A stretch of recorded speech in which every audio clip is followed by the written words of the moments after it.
What's going on, YouTube and all you drunken misters out there? Dominique here, aka I'm motherfucking drunk, y'all. And today, you read that right, new podcast is up. This podcast was absolutely amazing. I've been sitting on it for about a week and a half because I've had a hectic few weeks, but I'm finally getting around to uploading this. This one was here with my good buddy Dominique, practically known him since birth. We talked about that in the video. We talked about good memories. I got drunk as shit by the end of that night. What else? Talked about family, raising kids. He's a new father himself, so how that changed his life. Talked about dreams and aspirations shifting throughout life. And it was just an all-around great time. Really fun dude, really humble guy, and just down to earth, just one of the nicest people I absolutely know. So I hope you enjoy, and welcome to the Glasshole podcast. So I do appreciate you coming out and actually doing this. For sure, man. Didn't do it the last few weeks because I just didn't know who the hell to ask. Yeah. I know Isaac's one was fun. I'm hoping this one just as fun. Good. With you, I'm pretty sure it will be. I liked it. I enjoyed it. And it was like, when he called me out, dude, I just laughed, bro. I was like, he straight up, he called me out, and I was like, yeah, I got to own that. Which part did he call you out? About the prom date that was pregnant. Oh, yeah. See, I got so drunk that night with him, dude, I completely forgot like half the crap we talked about. Oh, man. Oh. That was hilarious. But cheers to you for coming out and doing this. Cheers, man. Thanks for having me. Now, I remember talking to you about doing this before when Brandon was over here. Mm-hmm. And there were some subjects I wanted to touch on. But before we get into some of the heavy stuff, I want to start with something light. Going through school, you and me grew up with each other. Well, essentially not through school, but outside of school. Yeah.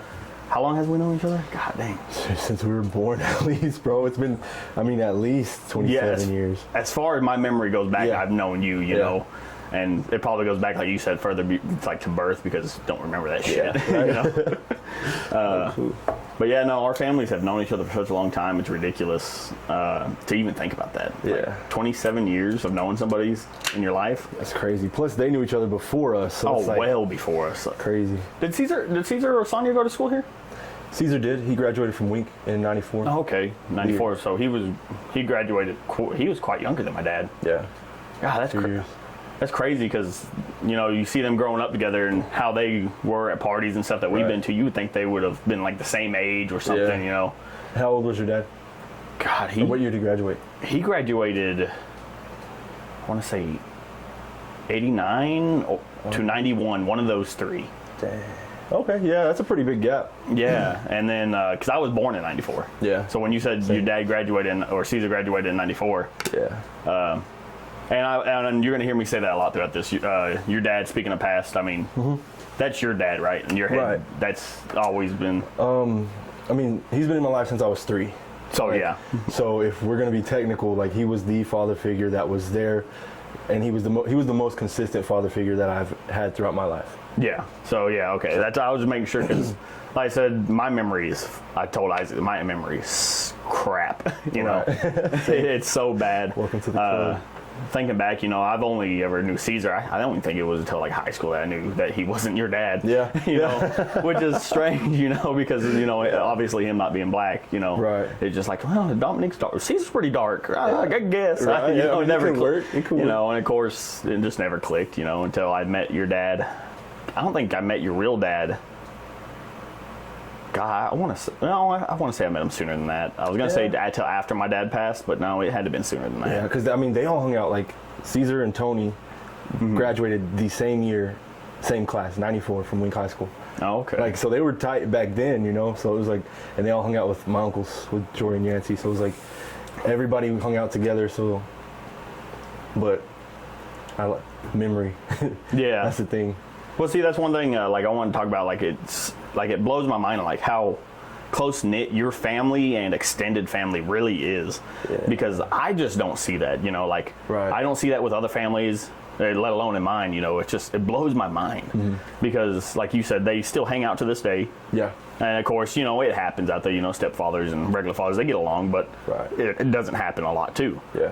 And for them, even still, the divorcees, your mom and your real dad, they still get along. I'm pretty sure. I've seen them in the same places, be sociable at least. They're social. They're cordial. They don't really at this point, like, so much has happened in the past that there's no room for conflict, especially now that my brother and I are older. Like, oh yeah, especially now. Like maybe back then it would have been different, but right, at least every time I've seen them at the same event, I've never seen no hostility. Right. There's never been that, and it's like, I'm not a fan of the conflict either. So if it ever came down to it, I would just leave.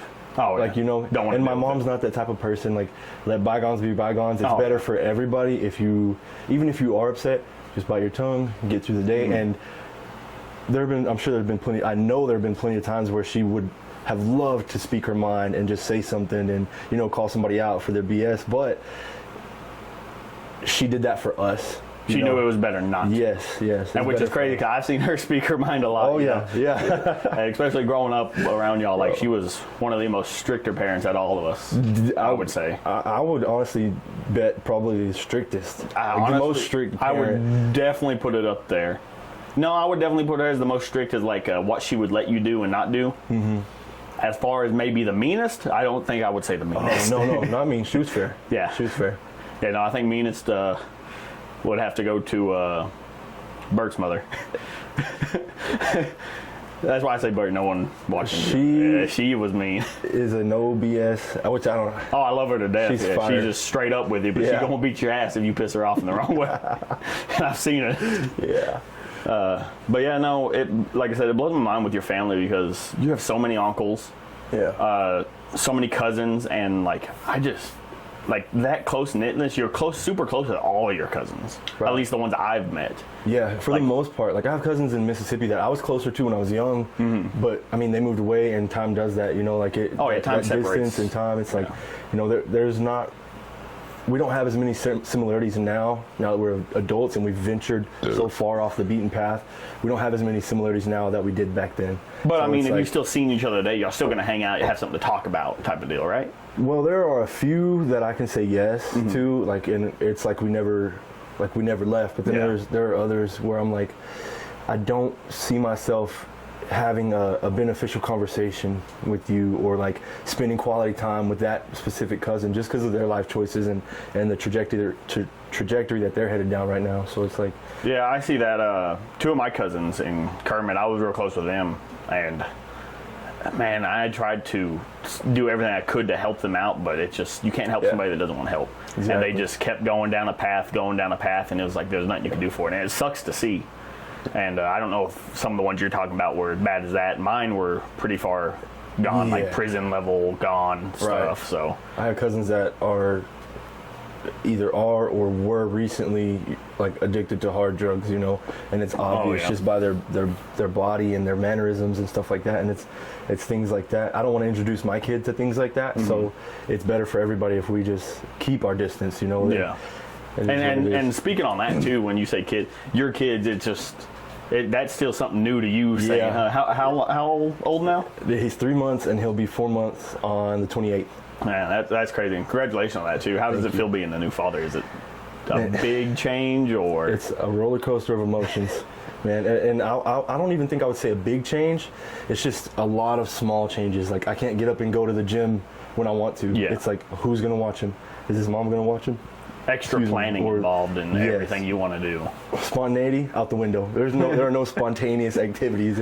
We're loading a diaper bag, and we're loading him, and we're taking everything with us. We're prepared for the worst, and it's all in one backpack, you know. Yeah. So, but I mean, it's good. It's eye-opening. It's life-changing. But I wouldn't say that it's like. For me, it wasn't what most people make it out to be. Like, becoming a parent, it's like, oh, my life has purpose now. So, no, my life has had purpose, and I've found purpose in things throughout my life, but now my life has a different purpose, and it has a purpose added on to all of those other reasons. Okay, when you said that, that's what I was about to ask, is the other purposes still there, obviously, which what you just said they are. Right, and there are a lot of things that I think there are a lot of things that I've either cut back on or cut out completely. But for the most part, everything that I wanted to do and still want to achieve, it's all there. It's just on the back burner, or the back burner. You know, everything got pushed back, and he's number one. He's the first thing that I think about when I wake up. He's the last thing I'm thinking about when I go to sleep, and then in the middle of the night, I wake up and I'm thinking about, I'm like, is he breathing? Has he got a blanket on his face? Like, what is this kid doing, you know? So it's always there, you know. And, yeah. When you said cutting back on, I think obviously being a drink channel, how much does this cut back?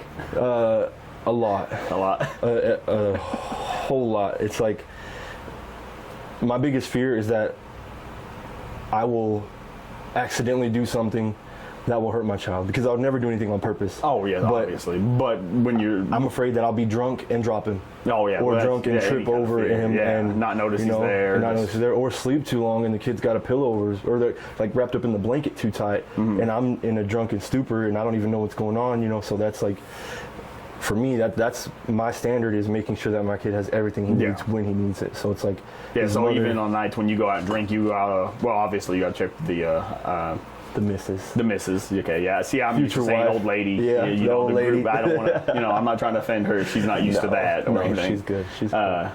That's just how I've always grown up talking. But yeah, no, you always got to make extra planning, which I'm pretty sure even with like coming here today and doing this, you had to put that extra I was like, kind of planning. I told her 3-4 weeks ago, I was like, hey, we're doing this. Can I go? Like, are you cool with watching him? Which is not like, may I? Like, can I have permission? It's like, are you okay with me going, knowing that I'm going to be gone for a while? Like, is there anything that I need to know before I go, or anything I need to take care of before I go? And it's like a courtesy ask. It's not like a mandatory thing. Like, she's not going to be like, oh, you can't go. You can't hang out with your friends for the first time in a week. Yeah. So, or a month or whatever.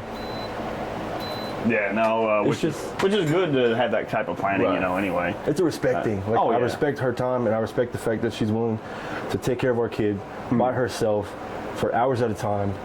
Yeah. And then the hours that I come home and I'm drunk. Oh, yeah. And that still counts as her taking care of the kid without me, because mentally I'm not there. So it is what it is. So in relationships, fights happen. Oh yeah. Has there been a fight yet of you coming home too drunk? Since the baby, not before, but since. No.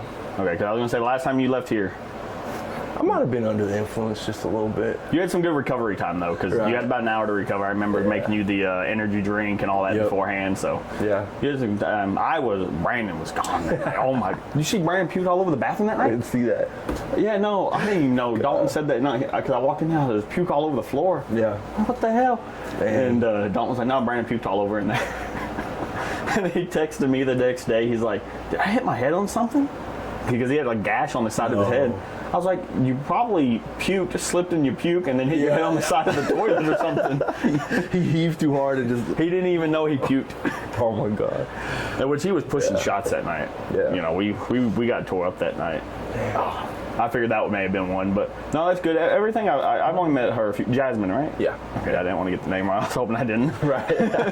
But no, I've only met her maybe a handful of times, and she's seemed real nice and real chill about everything. She's chill, and she's down to earth, and she's understanding, and she's fair. Like, last night, I took care of the baby. Mm-hmm. We hung out together, but she was drinking. It's her turn, and she needs that. Everybody needs that social interactions with people aside from the people that are in their household. Mm-hmm. Like, it's to me, it's human nature. Like, you need that social interaction to maintain a healthy level of, like a healthy mentality. You can't just be stuck around the same person all the time. It's crazy. And so, like, and for me, I'm happy to do that, and I'd be happy to do it again. But tonight's my turn. So. Oh yeah. Speaking of that, how'd y'all meet? I was curious about that. I meant to ask Isaac that on his about Mariah, because I knew they were at school together, obviously, but never knew how that relationship unfolded. But how'd y'all meet? So it's a bit of a long story, and I'm going to try to trim it down. So we got up to 3 hours. Yeah. So I went, I was in San Angelo for 3 years, dropped out, worked for 2 years, and went back in the fall of 2018. When I went back, I had some money in my pocket, and I was single, just doing my thing. I was like, I'm about to make this the best year ever. And I proceeded to do so. Yeah. I was about to say first weekend, the first weekend there, I bought a 30-pack of Natter Days, and I went down to the pool with my wagon and my cooler, bro. And I was just doing me. I was like doing whatever. The beer was cheap. It was cold. It was cool.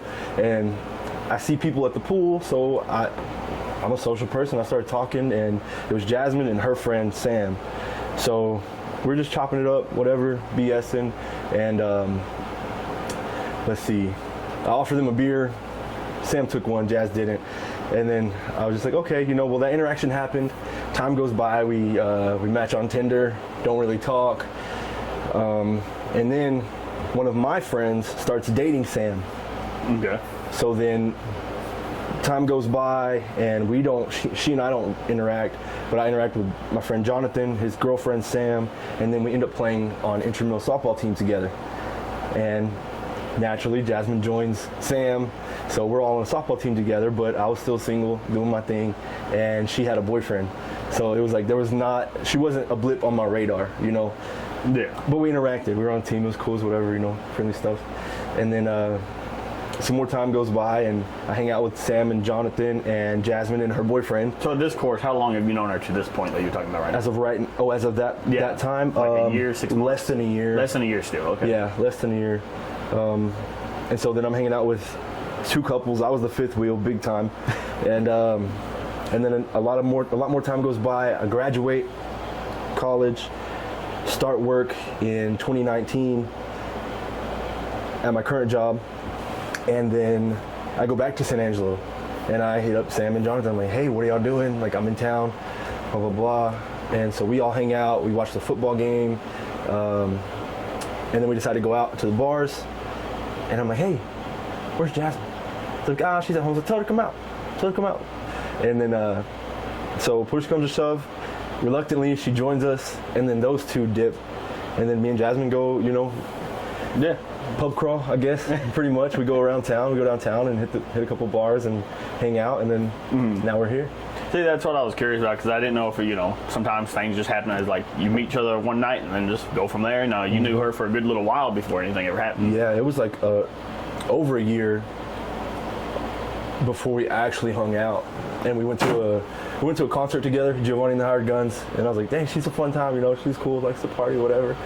So, and that's where it started, pretty much. Yeah, that's awesome, you know. So, especially finding that, you know, just especially so far away from where you're living now, you know. Yeah, which, I mean, here, if you live in Winkler County, you got to outsource. Oh, you have to. Males and females have to outsource. Like, if you want somebody that hasn't dated your friends or your relatives, go somewhere else, bro. Bring them back. It's such a small pool here. Yeah. And I feel that's like what's wrong with me, like, because I hate traveling. Yeah. I hate traveling. And I don't hate traveling. I hate driving. If I have to drive somewhere, instantly don't. It's like, no, I ain't going. Yeah. It's bad. Like, I really am one of those introverts, and you're more of an extrovert than I've seen anyway. You're always sociable, like you said, with people, just going up and talking to people and stuff. And I can't do that. I don't know how you do that. Dude, my main thing is, like, I just break the ice. Like, hey, what's up? How you doing? Where are you from? Or I'll talk about something that they're wearing or whatever they're drinking. I was like, have you tried the other ranch water or whatever? And just find some common ground, and then that's the foundation. And then build from there. See, I can't. I don't know. I just can't do that. Like, that just... I don't know, talking to people in a group environment just gets me so stressed, whether it's guys or girls. Like, you know, I could see somebody, like, when I had my mullet, like, somebody else, that looks like a pretty cool guy. I'm not going to even bother talking to him until he talks to me or something, because I don't know.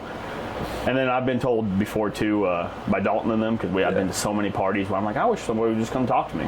Right. Dalton, they're like, you do realize you look like just a very angry person all the time. Yeah. And I'm like, I don't look that angry. And then Dalton was like, let me redo you. He sat on the couch and then just got a beer and then just kind of slumped over. Yeah. Yeah, I could see that. And I was like, maybe. I didn't see it until I had a coworker tell me one time. It was a coworker. I don't even know if I told this with Isaac. I probably did. I had a coworker come in, and, you know, I'm like 220-ish. Right. All the tattoos, obviously, which don't ever click in my head. And this dude's like 160, tall, skinny. And all the guy, he was gone. I was gone the week he got hired. Yeah. All the guys already told me, oh yeah, Jeremy's an asshole, and which I am. Well, they know me, you know, I'm an asshole. I can turn. You've seen I can snap. I get angry. Yeah. And it don't take a lot to set me off. It's more or less tools, technology, or stuff like that pisses me off nowadays, not people in general. Right. And they told him, like, no, Jeremy he can get angry, so just don't piss him off. First week back, he didn't speak to me at all. Really? He was scared. And I was like, you know, well, what the hell? So finally we got set on the same job, and I was like, hey, you know, I'm Jeremy.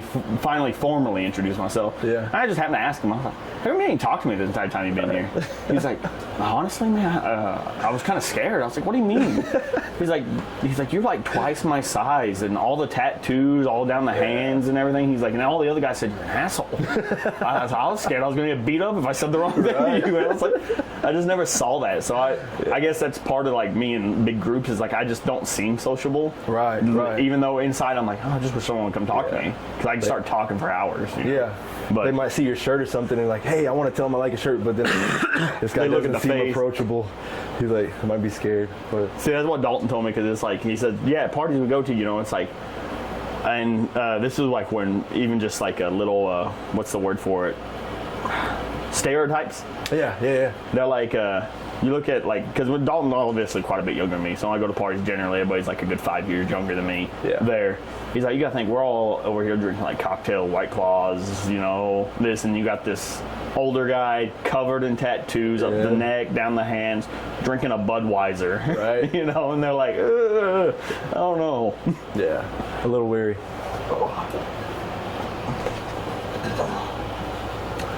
No, I see that, but I mean, for me personally, like growing up, my uncles had tattoos. Yeah. A lot of the people around me in my life had tattoos. That's how I am. That's why they don't click in my head. The nicest people I knew had tattoos. Yeah. The nicest people I knew were bikers. Right. So, and then people are like, oh, bikers are scary. I'm like, they're not. They're like some of the nicest, goofiest people you will ever meet. That's a fact, dude. That's a fact.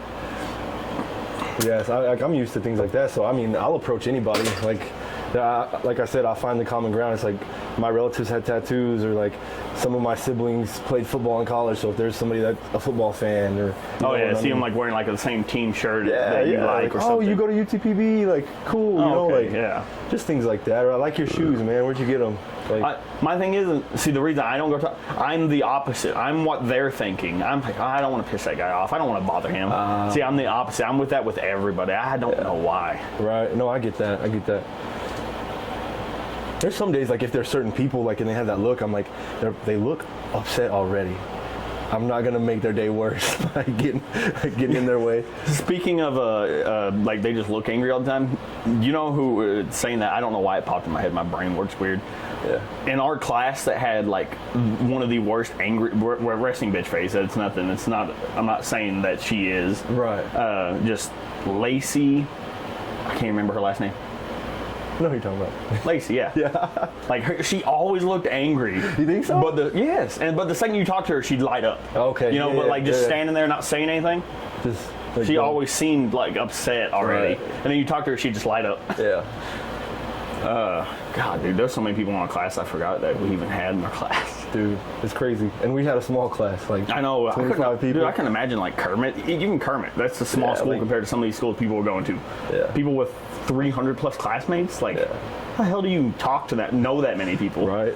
You don't. You just find your group and stick with it. And like you said, a small school like ours, you just gotta. Yeah. It's everybody. You ain't really know sticking with a group. You can try to burn off and do the, you know, whatever phase you want, the jock, the band nerd, whatever. 90% of the time, they're the same group. Yep. Especially in Wink, you know. Definitely. Because you played band, didn't you? I was in band until senior year, then I quit. Until senior year. We had no more trips, no more band camps. So I was like, all right, I'm done. See, that's why I did it my junior year. I don't remember if you remember I was in band one year. I did the junior year because I was like, it's the last year the bands get to go on trips. I want to go on some free trips, eat some good food.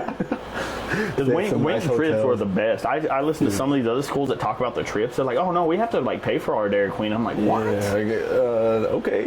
I'd quit on day one. Oh yeah. First time you make me pay for my food, I'm out. Which we're lucky, and it's kind of. I mean, really I didn't realize it when we were there, how good we had it until... I don't think any of us in our class did. I don't think any high schooler that goes to a good school realize how lucky they have it until afterwards. Right. It's like you said, like, you know, the other school, I can't afford to go to these trips. I can't afford my own meals. I just won't go, you know? Right, exactly. Yeah. And I was talking to my coworker the other day. What's crazy about Wink School is... the $87 million last year? Yes. From the Robin Hood program? Did you see that chart? Return to the state. You see that whole chart from 1998 to current? No. $374 million. And the school is still building shit trying to get under that. Yeah, That's crazy. See the new baseball field? Yeah, it's nice. I didn't even know it was there till like the other day. Yeah. We were driving by during work. We were cutting across there, and he's like, "Do you know something different about this parking lot? Is it bigger or something?" And I started looking, and I was like, "Why are there stadium lights right there?" Right. I didn't know, and then I was scrolling through Facebook, and it happened to be right there. It's like new field looking great. Man, it looks good. It's nice. During school, didn't you petition for a baseball team? Weren't you and a couple other guys? I think it was you, Corey, Isaac, and Hugo, right? Y'all were trying to get a baseball team going for the Wink School? I think so. I might have been on board. I don't remember what role I played in that, but it was like somebody talked about it. But that happened though, right? Yeah, Someone talked to the school board about that or something. The AD was asking everybody. He was like, "Hey, are you gonna play baseball? Like, will you play baseball?" And then, I mean, at first I was like, "Yeah, dude, I'll play every sport. Like, I want to be active. I'm competitive." Yeah. And then I started thinking about it, and I was like, I'm in track and tennis already. Plus we have one act. Tennis, football. And it's, one act. UILs. You were in some of the UILs, right? Band on top of that. You know. It would. I think I see why the school didn't do it. Everybody would have been spread really thin at that point. Yeah. Because I remember the reason I brought it up too, because obviously seeing that new field, but that part I bring up because I remember talking to my dad. Apparently, they tried the same thing when he was in high school. He was telling me about that. I was telling him, like, no, they're trying to start a baseball team. And he was like, no, we tried the same thing back then. He said they wouldn't do it. They said it takes too much away from the football team or something like that. Right. Which, for me, the way I interpret things, I don't think it takes away too much from football just because the seasons don't really line up completely. But like spring sports, track and tennis, one act, all the other events, it's like that's where some of the everybody gets spread thin. Well, what I thought in my mind when they said it takes too much from the football team back then, not now. Oh yeah. I thought they were saying it was going to take too much money from the football team.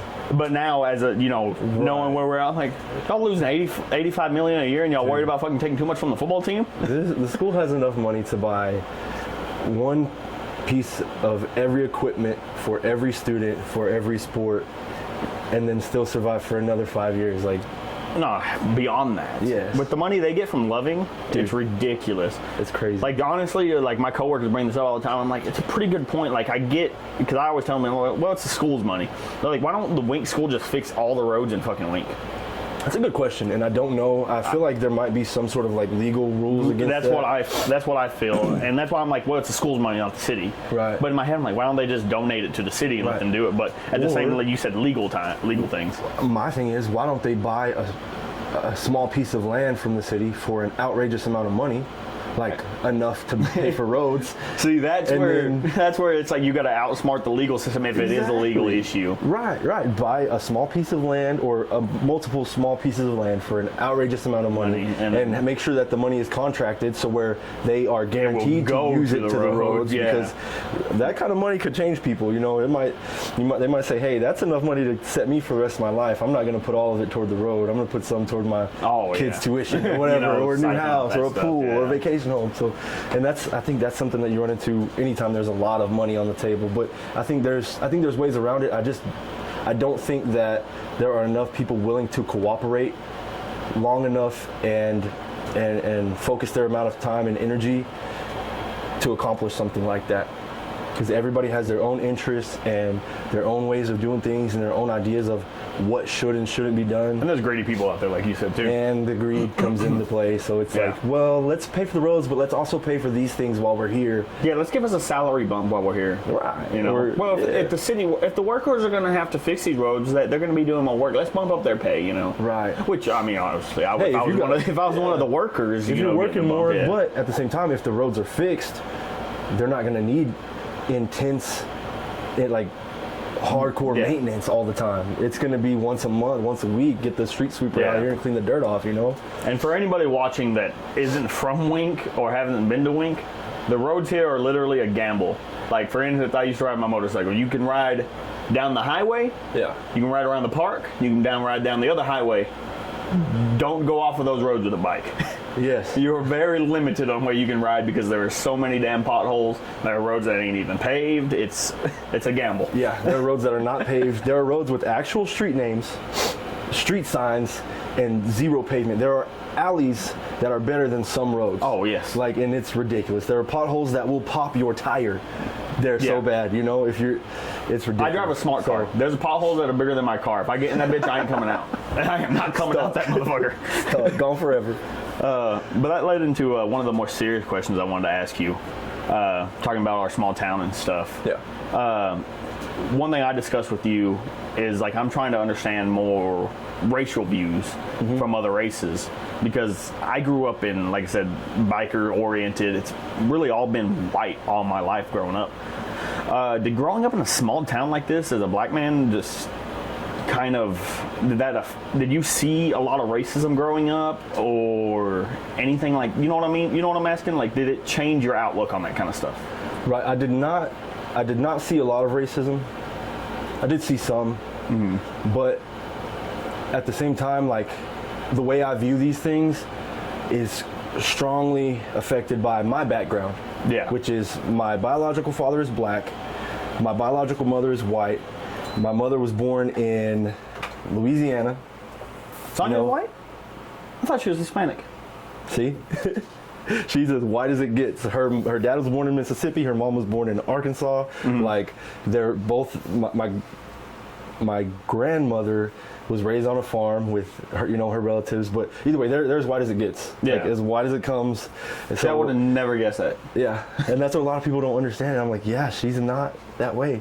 So I did not experience a lot of racism. I did experience some, and it wasn't ever to the point where I was like in fear of my life, but it was to the point where I felt uncomfortable. Okay, I felt uncomfortable in my environment, felt uncomfortable in my own skin, like in my own world. I didn't feel like I fit in at certain points. And it wasn't always a lasting feeling, but it was a reoccurring feeling. Yeah. So now back to my background. Like I said, my mom's family's white, my dad's family's black. I spent majority of my childhood with my mom's family. So growing up with her family, the N-word was used frequently.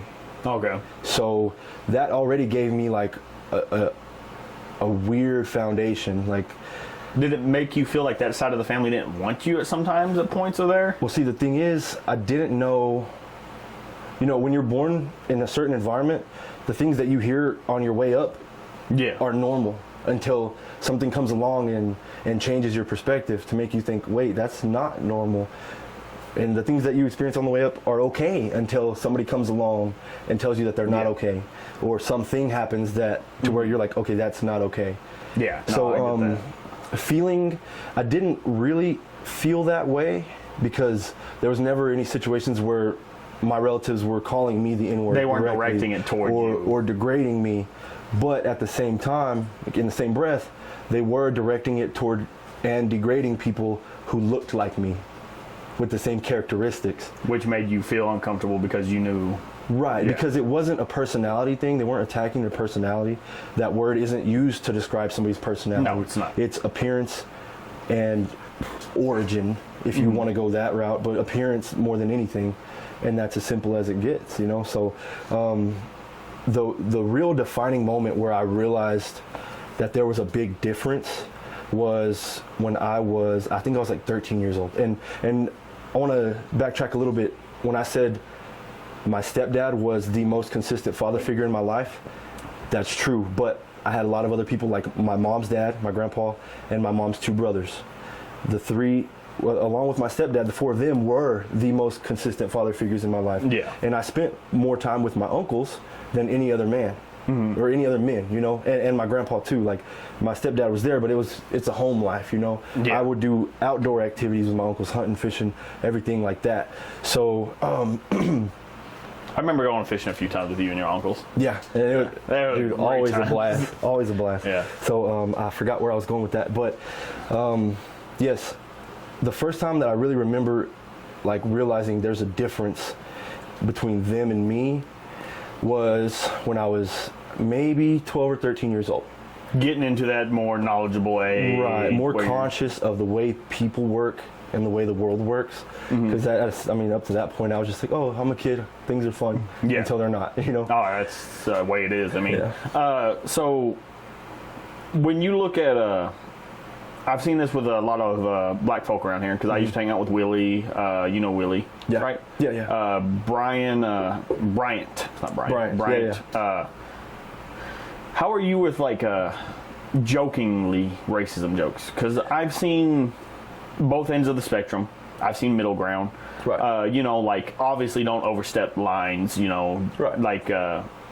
But are you like one of those, you have to laugh at everything, you can't laugh at yourself, you can't laugh at this, you can't laugh at stereotypes? Or are you the other end of it where like it's just downright you don't say any kind of like joke like that? And I don't mean this just for black jokes, I mean this for Hispanic jokes, black jokes, white jokes, Asian jokes, all around. Everybody needs to learn and laugh at themselves. And I know I can already hear people saying like there ain't no white jokes. There are white jokes out there, they're not as funny. Right. Just I don't get them. They're not as prominent. Like I've heard way more jokes Right. about blacks and Hispanics than any other race. Yeah. But I like to laugh, and I can see the humor in things. If that's where the word intent comes into play. Like if your intent is to get a laugh at my expense, then I'm definitely against that. But if it's like, hey, this is funny, I want you to laugh with us, you know, like I'm being humorous, I can accept it. Yeah, like it doesn't mean I enjoy it or I would repeat it, but I'm like, I see the humor in things, and to be offended at every single thing that's excessive, you know. So like if they're actually genuinely funny, do you get an actual genuine laugh out of it, or do you laugh to please the crowd around you because you don't want to bring down the mood? No, if it's funny, I laugh. Oh, okay. If it's funny, I laugh. Yeah. If not, and I'm just like he said the intent behind it. Like, am I saying this joke just because he's here, or am I saying this joke because he's not here? Those are the wrong intents. If you're just saying the joke because the crowd you're with, I mean, just because it's there, yeah, it can be funny, but at the same time, that's just how I look at it. And you may have, like I said, have a different view. No, we're pretty much on the same page. But yeah, if it's an intent to hurt somebody else or make fun of somebody else because of their skin color, that's not a joke.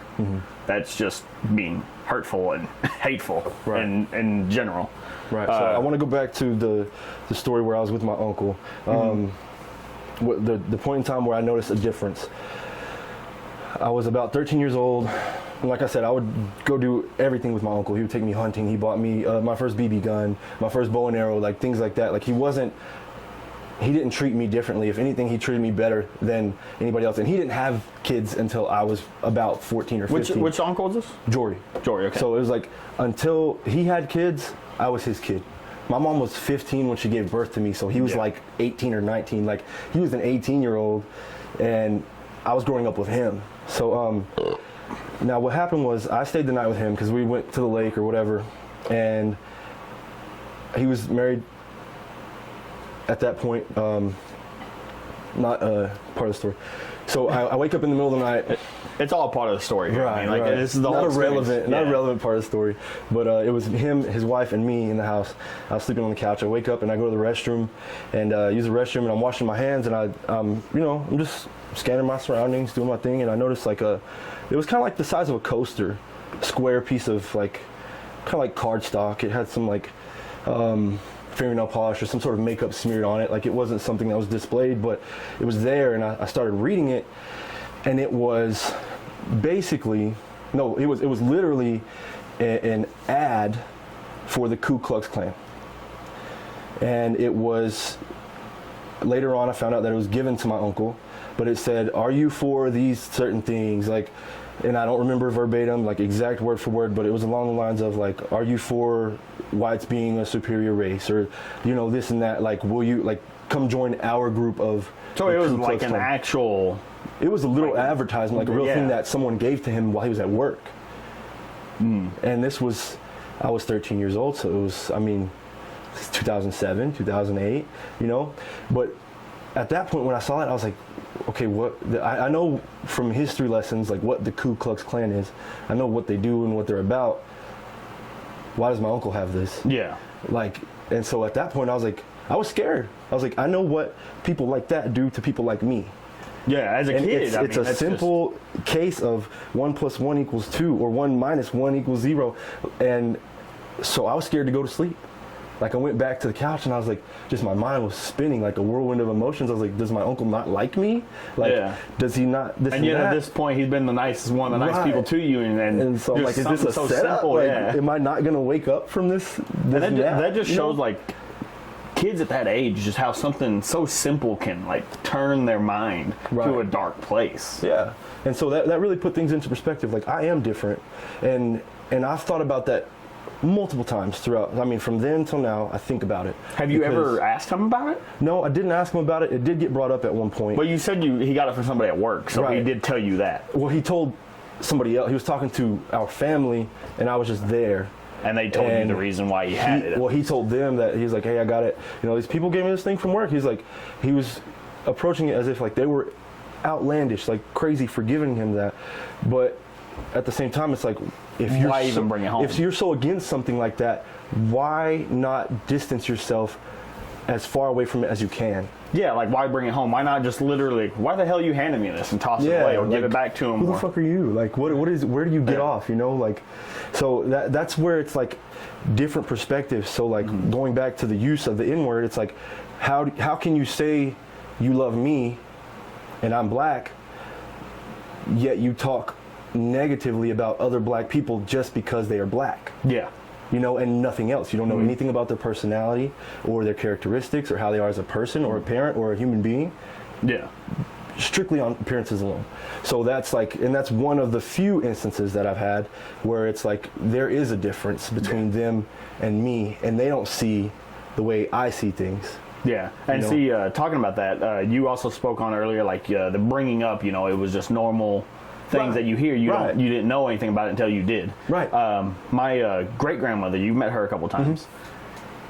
Honestly, to this day, I love her to death. Still, she's still my great grandma. She's still my mom. She was the one that raised me till a certain age. The most racist person in the world. Well, not the most. Not the most. She was literally. She was out there. Yeah. But at the same time, anytime it came to you or even my boss Tyrone, I love them, you know. Yeah. You know, but she was raised, like, I'm talking, she was 93 when she passed, and that was back in 2013. So she was raised in very early days. Right. And I can see where her mind went, because it's been explained to me. She was jumped when she was like 18, 19 by a group of black. And do I think it's right that she went that way? No. But do I see it? Yes. Like, I'm talking, and like I said, you've never seen this side of her. I have. Obama came on TV. Get that off my TV. Yeah. You know, instant. Watching wrestling. They can't let that beat up on that white boy. Right. And I was like, God, you can't say that, Grandma. You know, like, in my mind. And this was when younger. And the other thing you were saying, perspective too, like, I'm going to tell you right now, every white man out there said the N-word. There's no getting around that. Right. Whether they meant it in hatefulness or not, it's not right. I can't even deny that. I've said it. Right. I was raised in a very bad time of Call of Duty. Like, online Call of Duty gaming. Yeah. I have tossed out there more times than I would like to say I did. And every time I'm like, why am I saying this? You know, like, and it's just something like I try to get past. That's one reason I want to do these things with with you, for example, and other people too. Like, I want to open my mind to try to get past this stuff, because like, you can't. It's not acceptable. It's not. And I'm trying to become more open-minded to everything. And but yeah, no, I was sitting there. I even debated, like, I was like, I don't even know if I want to tell Dominique that I've said it that many times over games. Well, I mean, look, like I said before, it's like intent first and foremost, and then also, I'm not the type of person that likes to be offended. I don't want to be offended by things, and I'm not gonna stop being friends with somebody because they say one word. You know. Now, if it's like repeatedly, like, hey, you're this, you're that, it's like, well, I probably would never be in a situation to begin with. To be around those I'm people, gonna cut ties with somebody that's gonna continue to berate me, belittle me, make me the joke. Because at that point, they're doing it on purpose. There is no like, maybe he doesn't mean it. Maybe it just slipped out. There is no that at that point. Yeah. You know, and like I said, it's something you shouldn't say. Yeah. Like mine, like I said, I want to say it just because, get it out there, because I don't know, it feels, I guess, better on my subconscious knowing that I'm getting it out there. Yeah. Anytime I play Call of Duty, I die. and fucking goddamn, and it's instinct anymore. Dalton laughs his ass off at it. Dalton's like, when I first moved in here and started playing games all the time, Dalton's like, I've never heard somebody get so mad at a video game. I'm a rager. There ain't no way around that. And I'm conflicted. Like, part of me is like, at what point do you stop letting that word offend you? And I'll get into like the variations of it, because there's different ways to like accentuate. So I know it's like the word gay. Back in Shakespeare times, it meant happy. Now it means time progressed, and it meant you like the same sex. And then time went on, and when we were in school, if you said the word gay, it's like, that's gay. Like, that's lame. It was synonymous. It was a normal thing based off of our intent. You know, I wasn't talking to people like, well, I would tell people like, dude, you're gay. You know. But, well, we did that with all of our friends. I mean, that was I mean, like whenever I call somebody, if somebody calls me, for instance, if my buddy Greg, he calls me, hey, what's going on? F word. Yeah. You know. It's just it was never a bad thing growing up, and that also shows, like you said, the how you're raised. Like some things become so normal, and I feel like the whole, now I fully believe the LGBTQ thing has gone out of hand at some points and certain variations of it. But at the same time, it's the movement we're seeing pushed the same way black movement were back in the day. Right. You know, it's going to progress to the point where, like nowadays, the N-word is not acceptable. Right. In the future, the F-word is not acceptable. Gay is not going to be acceptable. Yeah. You know, it's progressing to that. It just, in our time, it's obviously not going to happen. They're trying to change minds over literally night, and it doesn't happen. Right. It doesn't happen that way. And like I said, I think, I don't know, me and Isaac touched on this topic. Groups like, I'm going to touch on this because I want to know your opinion. Groups like BLM. Right. And the LGBTQ plus and all that stuff. Yeah. The idea behind it is such a good thing, but the execution behind the people executing it is so poor. Right. I don't know, like I said, BLM I think is literally at one point, I don't know about now, they may have been changes going on, I haven't really kept up with it. At one point, they were literally borderline terrorist groups. I don't know if you agree with me. I think there were certain instances where it was definitely domestic terrorism. Like when I'm talking like the leader of it, all the like gaining troops and troops, a follower, the guns, saying they're going to march down the streets and just show of force. Right. Which there's nothing wrong with, showing your Second Amendment rights. Right. That's perfectly fine, regardless of what race you are. But I'm saying when you're sitting there threatening cities, saying you're going to shut down the streets, shut down this, that's overstepping bounds. So what I think, and this is the way that I process it. Like, I'm black. To anybody that sees me out in the wild, out in the streets, they're like, that's a black man or Hispanic, but they do not look at me as white. You know, and when my hair was long, it's like, okay, yeah, you're definitely black, at least a little bit, you know, or maybe Puerto Rican. I've gotten mistaken for Puerto Rican a couple times. But I am black, and my brother's black. We both have the same two parents. Our lives matter, in my opinion. Yes. So, 1 + 1 is 2. We're black. We're both alive. Our lives matter. So, in essence, black lives do matter. Yes. To certain people. But, I mean, to me, because I like my life. Another shot? I'm going to pass. Alrighty. I think so. So, like, from that perspective, yes, black lives do matter. But at what point do you stop and think like, hey, how is this getting out of hand? Because I heard that there were certain people that were heading the Black Lives Matter movement that were collecting donations and then spending it for their personal use. Yeah. See, and whenever I say Black Lives Matter, I don't mean it as an idea or a group that I'm going against. Oh, well, I mean it as the actual organization that I don't agree with. Right. As an idea, it's a great idea. So is it an organization? Like, are they like... There's a full-on organization you can donate to. They have their own copyrights. They have their own thing. They have meetings and everything. They're literally the... I'm going to sound ignorant for this. I already know I am. I don't know anything about back in the day, the Black Panther movement.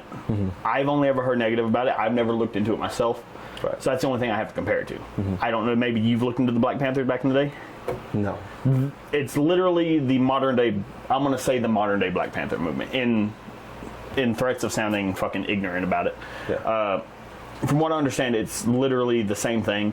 It's a group of black men or women, black men and women, black people coming together to push an idea, but they're doing it in the wrong way. Right. The way I look at it. Like I said, I fully believe in the idea of it, but the organization itself, it's literally the KKK of the black people, is the way I've seen it. And what I've... Oh, damn it. There goes that. Can you grab that rag right there? Is what I've seen of it anyway. And I may be completely wrong. Maybe I've just watched the wrong news channel. That's the other thing that sucks about today. Media doesn't show you everything you need to know. Right. Now, I'm going to disagree on you with that last statement, the KKK part, because... I Like, completely agree and see where you're going before you even have to say it. Yeah. They're not going... They're not like going and lynching people and raping people and burning crosses in people's yards. Now, they did at one point go around threatening to kill all white people in a city before. That's where I'm comparing. That's a similarity, right? As the threats and the way they see it. They see it as all white people have to pay reparations for what happened in the past. And that's crazy. They expect, there to be like an actual tax and stuff on us because to pay black people back. Right, and see that I disagree with that. Like, I'm not like, but I want to offer it to you in this perspective. The government, at one point in time, made the claim that they would give, I want to say, former slaves 40 acres and a mule. That was their promise or their guarantee to certain black people. Yeah. Now, in modern times, if there's a debt that is owed, the government will go so far as to make your children pay your debts.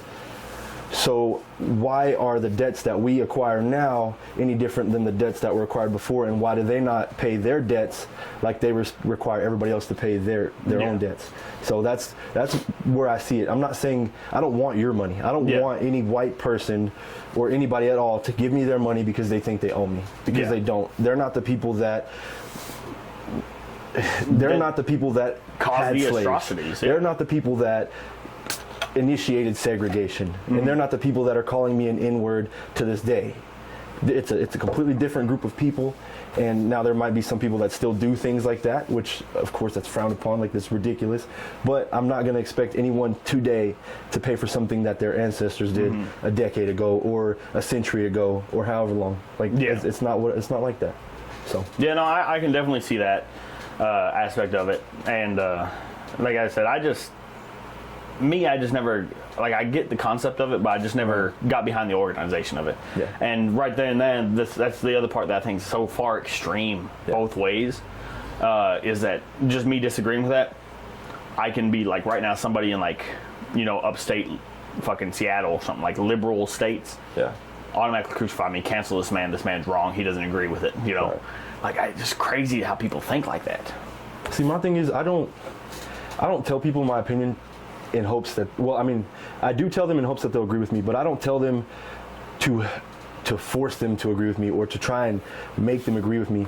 I tell people my opinions and offer them my perspective so that even if they disagree, they can at least understand where I'm coming from and respect the process that I went through to gain the mentality that I have now. Yeah.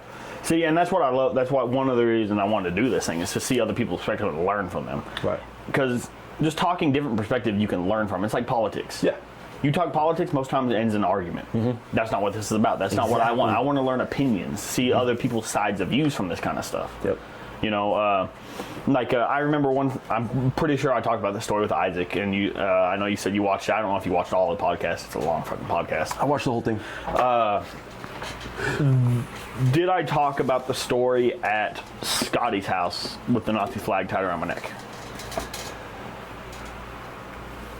Oh, dang. With Willie Whiteside, Bryant Williams, and me going to Aaron's house drunk as hell afterwards. Yes. Okay, I did talk about that. Either you talked about it or I've heard it before. I gotta get something to wipe that down. That stickiness is bugging me. Go for it, bro. Want some water? There's water right here. Huh?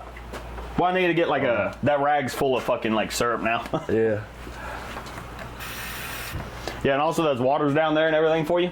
But no, if I did talk about that story, what did you think? I want to know your opinion on that story. Let's run through it real quick, just so. So, I was dumb, and I don't even know if I was in high school at this time. I don't think I was in high school. I'm pretty sure I had already graduated at this point. And we were having, Scotty, right? I think you've met him before. Yeah, I remember giving you a... Yeah, we had to get together at his house. I remember giving you a non-Bailey's at his house when you thought it was Bailey's. Yeah, it was cherry vodka. Yeah. It was a lot. It was a lot. My goal was to get you fucked up that night. But no, anyways, I was over there, and it was one of the Kermit days. I'd bought a Nazi flag, just because in my mind growing up, that shit's funny to me. Yeah. Like just the ironicness that they're selling that at a fucking thing. Like, Right. oh, just having it. It's funny to me. I don't know why. I have a dark sense of humor. Right. Hey, before we go too far, I went to Italy and I was exploring the ruins. We were in Pompeii, and the ancient things that were around way before the Nazis were ever even a thing. And you can see the swastika, which I'd bet money it wasn't called a swastika. No, it was a religious symbol back then. Exactly. It was a religious symbol. I just wanted to before throw that in there. Like, it was around way before. Oh yeah, Hitler made they it just popular. adopted it. Is Yeah. all it was.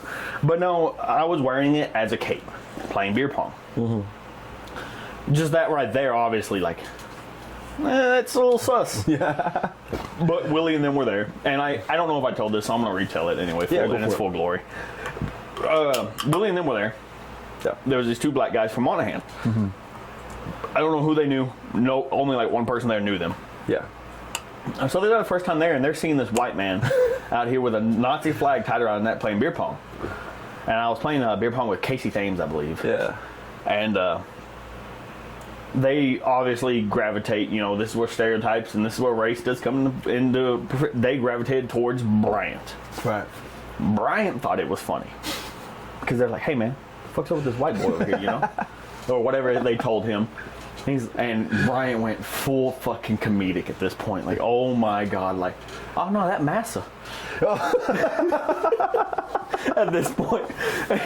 And they're like, what the fuck? And they look over at Willie. Willie being the, like, if you don't know how big Willie is, he's like a 300 plus pound, big old black dude, like strong dude, not like fat, just like muscle.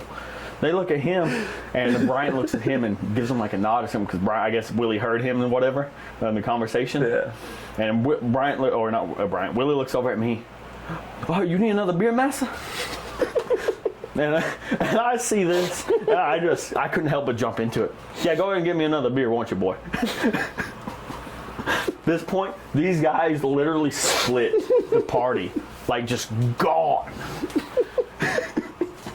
And me, Bryant, and Willie are just laughing because they literally walked away like calm as hell. Yeah. We're going through this, and later on we're like, where the hell did they go? They're gone. Like, I felt so bad, They just thought they got invited. I'm pretty sure whoever they were friends with at that party, they probably never talked to that motherfucker again. Because it was neither one of them, so it had to be one of the white friends there. Yeah. They were like, I'm never talking to this motherfucker again. He's part of like set me up. Yeah. See, and I see the humor, like, it's hilarious, bro. It's funny. Yeah, see, and that's where I talked about, like, the comedic value. Like, I wasn't trying to offend nobody there. I just thought it was funny. Like, could you imagine, like, this motherfucker walking in with Nazi cape as a fucking, or Nazi flag as a cape? Right. This man's outlandish. Like, I don't do it to offend nobody. I do stuff like that for comedic value. And that's where, like, even like comedics, I've been getting into comedians so much lately. Yeah. Bert Kreischer, Bobby Long, all them. They always talk about, like, where do you draw the line with comedians? What joke is too far? And honestly, I think when it's done on a stage for comedic value, I don't think there is a joke too far. Right. I really don't. Now, obviously, if you just get there and you're doing a hate speech, yes, that's too far. Right. It's obviously too far. But as far as if you're doing it for pure comedic value, I don't really think there is that limit. Right.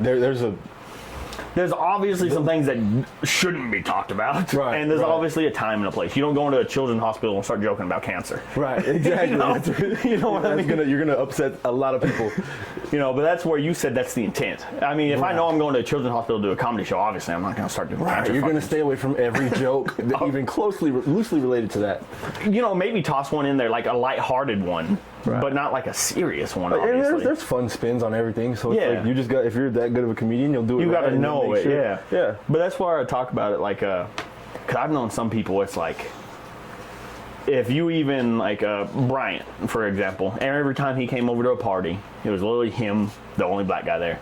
Hey, can I put something on? Oh, yeah, here's something. Here, grab the phone, put some music on. Yeah. Hey, none of that. Yeah. But with an A, obviously. Yeah. Shit.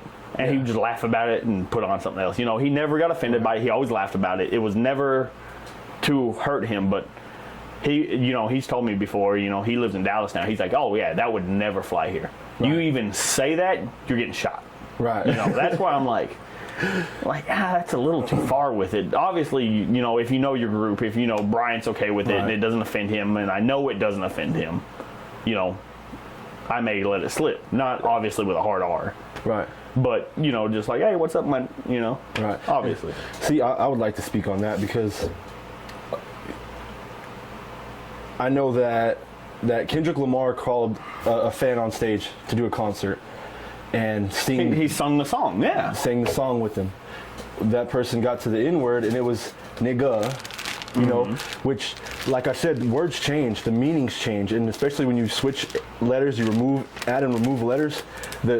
Oh yeah, you brought this up earlier. You said the way you said that earlier, and I'm glad we're coming back to that. Yeah, it changes, and it's like, okay, how are you going to be upset? Like, these kids probably don't even know what it was like back then, you know, in the 50s and the 40s, like during segregation and all that, how black people felt being called the N-word. Yeah. And so you're putting all of that responsibility that comes with that word. Yeah, go ahead. You're putting all the responsibility that comes with that word and all of that weight onto a person that's only heard your song.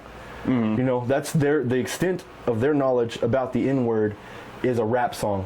And it's not even the N-word that your parents were called, or your grandparents were called, or your great-grandparents were called. It's an N-word that was developed. It's a derivative of the N-word that they were called. And it's, you know, it's like, it's the watered-down version. And in certain contexts, it means dude or buddy. Friend, like, what's up, my nigga? Like, my dude, my man. Like, and you can't take it when it's used in that context, you can't take it and switch it to mean something offensive just because you are offended by it.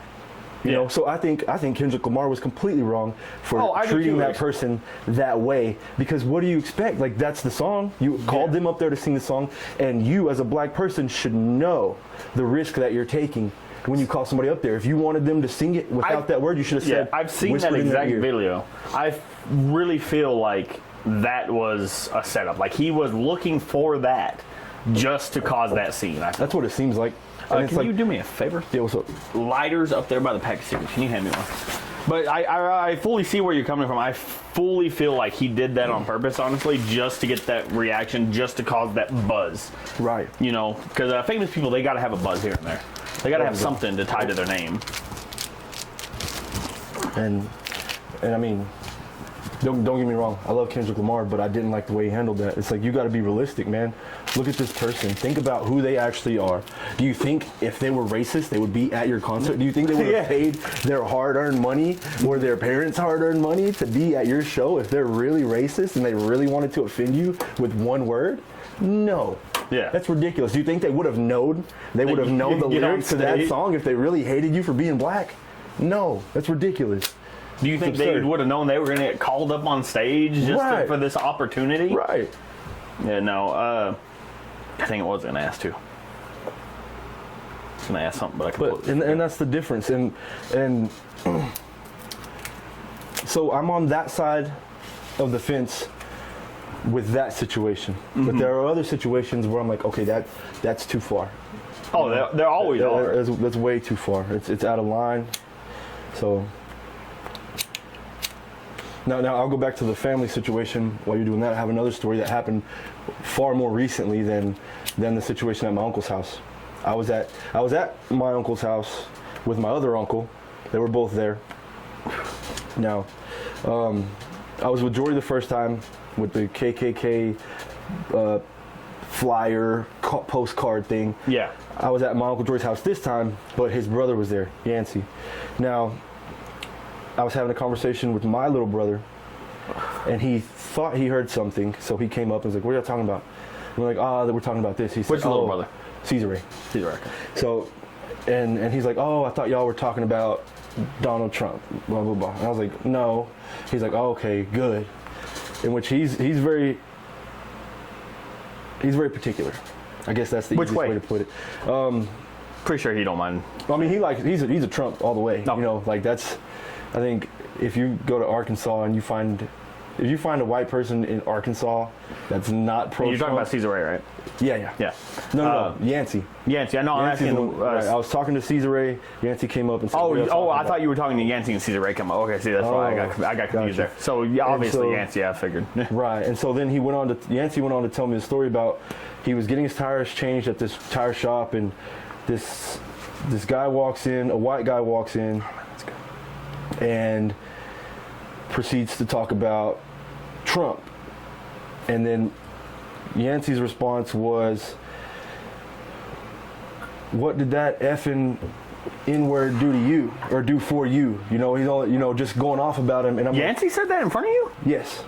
And see, that's where I'm talking. That's where I'm showing you, like, that effing nigger. What did he do for you? This and that. And see, I'm that's like, crazy. It's wild to me, because it's like, looking back, it's like, why? Like I said earlier, if you care about me, why are you offending me? Like, why are you going out of your way to berate and degrade somebody because of based off of the similarities he has with me? And if anybody out of all black people looks like me, it's Obama. Like, I don't see it. I mean, but like skin tone, stature, physicality, like even hair. No, like I don't think Obama would grow as good a fro as you did. No, he probably wouldn't. He would not grow as good a fro as you did. But it's like, why, if you're not racist, why are you bringing that up? Anyway. Why are you that close to racist values or that close to doing racist things? And so it's like, that's why I'm conflicted.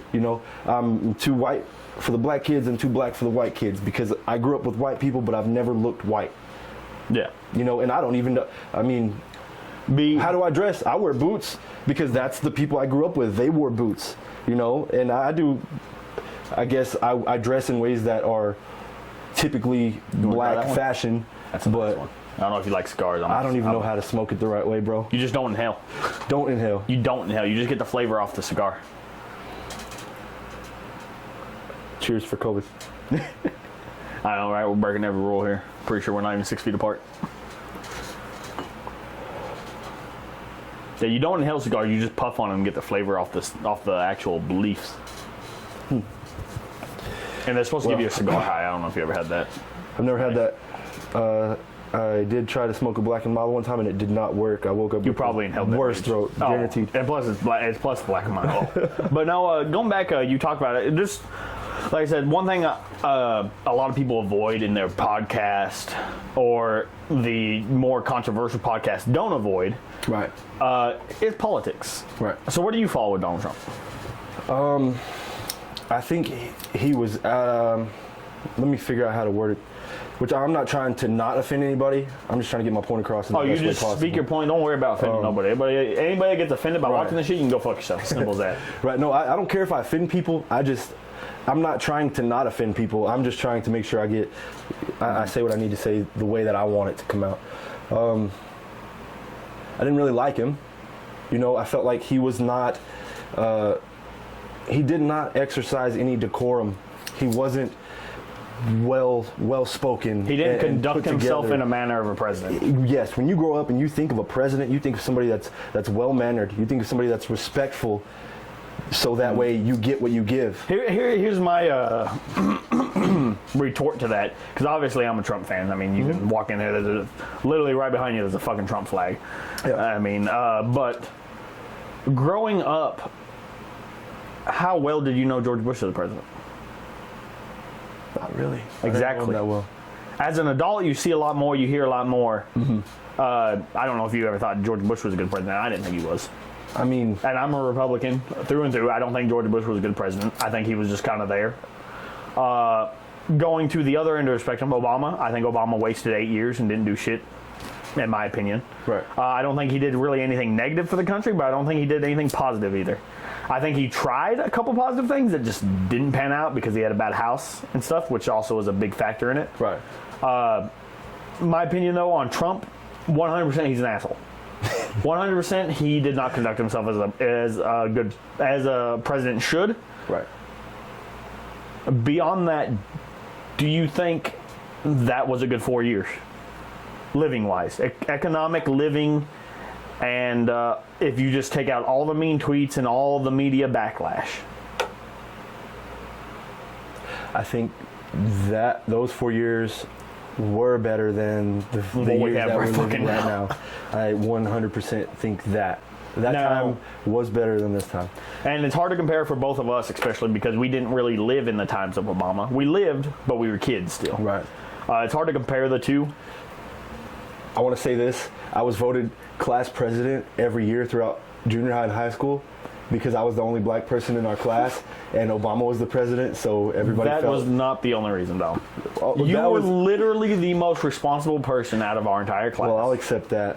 But out of the guys. the fact that Obama was president, it had a lot to do with it. Oh, it was there for that. I would have voted for you regardless. I said, you were honestly, out of the men, Yeah. the most responsible person in our entire class. Thank you. Were there guys smarter than you? Yeah, they were. Definitely. But as far as what you combined academic, athletic, and you're just plain out perfectionist, as I call it. If you don't know, this man will write something, don't like the way he wrote something, not the wording, but didn't like the way it looked on paper, go back and erase everything in his fucking paper and rewrite it. I remember you doing that plenty of times. Right. Not everything, but going back, I don't like that. Erase it, rewrite it. I still don't like it. Erase it, rewrite the way you wrote it. That was perfectionist. Was it perfect, though? I don't know. I wasn't the teacher. Right. See, so and I've thought about that a lot lately. It's like looking back, I'm like, people call me a perfectionist, but I think the bottom line was I just did it better than them. It wasn't perfect ever. Mm-hmm. It was just better than everybody else because I wanted to. Yeah, it was in my being, like in my soul. Okay. I wanted things to be the best that I could do them. So it was a competitive nature with yourself. Right, and I think that's the most fair way to put it. I'm glad you said it like that, because it's like, and I've thought about that, and I felt like we were going to touch on it. I was like, I know he's going to say it. Oh, there's plenty of things Right. you still got to bring up from high school. Yeah. But yeah, no, on the political aspect, like I said, I love talking about these to hear opinions. I'm super glad Trump won when he did. Yeah. I honestly think that was the best 4 years so far that I lived economically wise. Mm-hmm. And as far as the president we had, you can't deny he broke boundaries. He did things no other president has ever done. Right. And as far as media goes, like, they just berated him. I feel like media honestly had the biggest effect in our last election. And honestly, this is something I'm going to bring up, leave it, and we're not going to talk about it. Biden cheated. Biden 100% cheated. There ain't no way around that. Well, if he did, he did. We'll never know. We'll never know. We'll never know. Well, we may know one of these days. Now, one thing I do want to say about Trump is like this country's like a snow globe, and a snow globe isn't a snow globe unless you shake it up a little bit. Yeah. So I'll give him that. What I do also want to mention is that Trump gets credited for creating jobs, which I do think is a fact. He created a lot of jobs, or he had a hand in the creation of multiple jobs. But on the flip side, he did not create careers. No. What goes up must come down, and the oil field went up and it went down just as hard. But this is where I come into effect. Listen to that opinion. Biden brought the oil field down. It didn't just come down. It had a lot of help coming down. First off, that Keystone Pipeline, shutting that down. That was fully 100% Biden. People still argue this, like, no, that was other factors. Biden signed an executive order to cancel that pipeline. Where did the pipeline start and end? The pipeline was coming from, and I'm going to probably misplace some of this. It was starting in America. I'm just going to say that. Yeah. It was going to Alaska. Okay. It was going to bring a lot of oil from Alaska down here, It was one of the largest pipelines going into production. Yeah. It was literally going to make transporting fuel across the country easier. What happened was it was going through Native American land. Right. And there was one or two tribes that were against it. And obviously, and this is where it was a bunch of fucking people who weren't even Native American getting in there saying, this is wrong, you can't do this. Why most of the Native American tribes were for it, because they were going to make money off of it. They were going to be the ones working it, making more money off of it, plus they were getting paid just for it going across the land. Really? And it canceled all that. You screwed over more tribes than that because one or two tribes got offended. Right. And that was the beginning of the downfall. If you go back and look at it, the second that got canceled, oil started plummeting. See, I didn't know that. And he signed it on an executive order. Anybody that says the president didn't do that, he signed 37 executive orders in the first week of office. Yeah. Which is more than any president in history. Wow. After sitting there saying any president that signs executive orders is a dictator. Right after saying that, he did that. And he signed on to an economic thing, saying it was going to ruin the atmosphere and all this other stuff, trying to go for the Greenpeace thing. Right. That's what he signed it under. That's why he was able and legally able to sign it under, because he can only sign executive orders under certain things. Yeah. That's what he threw it under to make sure it went through. Wow. And it really is crazy. And if you look at it, he said the other day in a speech, we're getting super political now. The other day in a speech, he said that he would, I said the other day, it was like a month ago. Yeah. I will do anything in my power to bring down gas prices. The House and the Senate both reached out to him and said, hey, let's drop the sales tax on gas. That will drop it about 20 cents. Mm-hmm. Automatically, no. Because they knew it was going to hurt the government's bottom dollar. Yeah. The fucking government's already in debt. There ain't no bottom dollar to protect. It's already in fucking debt when you start printing your own money, which they've been doing for years now, even before Trump. Yeah. They've been doing it for years. And that just shows right there, he's against his word. Right. I don't know if you agree. I hate Biden. Biden is one of the worst presidents we've ever had in history. I don't think he's fit to be president. I don't think he or anybody in the current Democratic Party is. There may be one or two. Him, Kamala Harris, no. Nancy Pelosi, fucking drunk. Beyond a drunk than me. She's more drunk than I am. I'm drunk fucking every weekend. He's literally, I'm drunk, y'all. Yeah. She's a fucking drunk idiot. They're just they're protecting themselves, not the country. Right. And like you said, that's how a lot of politicians are. And don't get me wrong, Trump had his own agendas, trying to protect himself, trying to make himself more money. Yeah. Did you know Trump didn't take a salary? I heard that. Yeah. Took 1 penny because he had to take something. Yeah. The rest went to charity. He had no choice in it. What would his salary have been if he did take it? I believe, and I may be mistaken, from what I last heard and read, a president's salary is $400,000 a year for the rest of their life once they become president. Obama still pulls that in. Bush still pulls that in, $400,000 a year. Yeah. Trump refused to take that because he knew he was already rich. He didn't need it. Right. But also, I feel like as president, when you have the strings that you can pull like that, you're going to make way more than $400,000. So you, of course, I mean, I feel like that's a publicity stunt. Hey, look at me, I'm saving the Americans lots of money. Well, that's why I said in reality, he has more access to money. Yeah. Well, that's what I'm pretty sure he pulled a lot of strings to get government contracts with a bunch of his subsidiary companies. I'm pretty sure he did that. Yeah. 90% sure.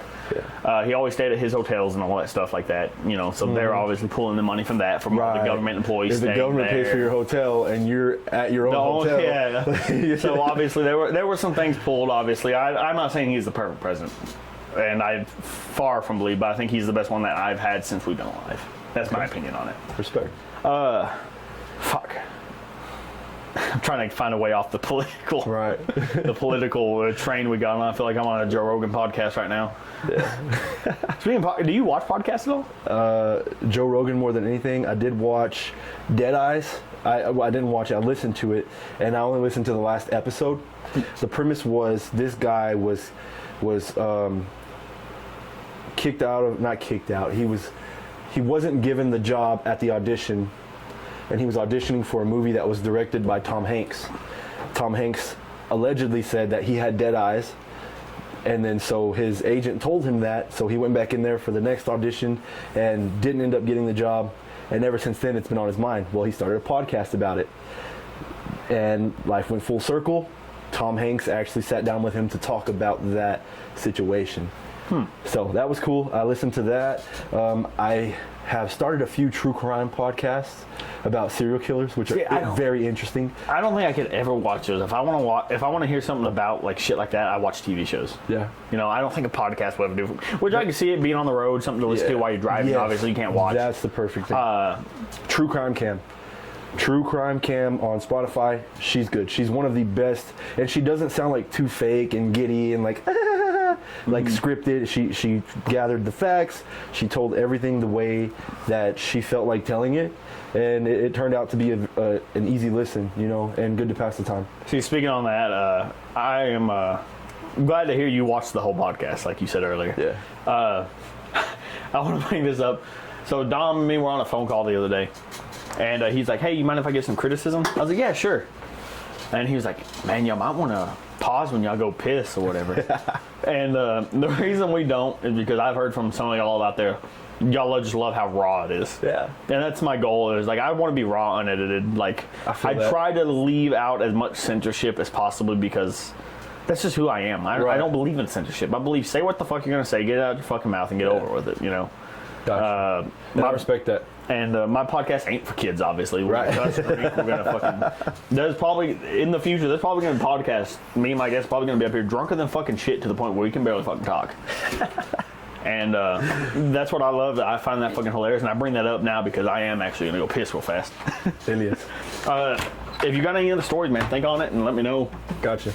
Oh man. Talk to the guest while you're there too.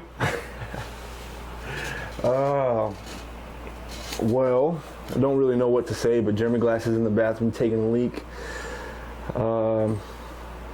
Let's see. I could do some stand-up comedy, but I'm not a comedian. I could freestyle for you, but I'm not a rapper. What am I? I'm a dad, so that's cool. Respect to all the good parents out there. Big middle finger to all the bad parents, because do better. The children are the future. So if you're making a bad future, then you're the problem. Do you want on the shot? I'm gonna have another one. Let's do it. What do you want here? Surprise me. All right. Surprise, I mother. really liked Some fries, mother liquor. these ones the other day. I bought these over at fucking Tawny's place. Yeah. I've fucking been in love with these things. Side door liquor store, baby. Yes, sir. By the way, Tawny, I need one of them fucking TK grocery hats. But TC.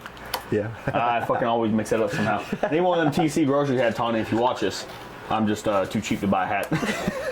Sponsor, baby. I will wear it during the podcast, even. Cheers. Cheers, man.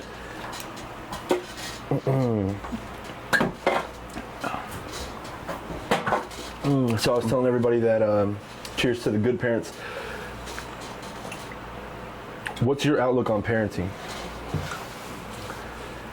Man, parenting, I feel like you have to have such a high balance to be a parent.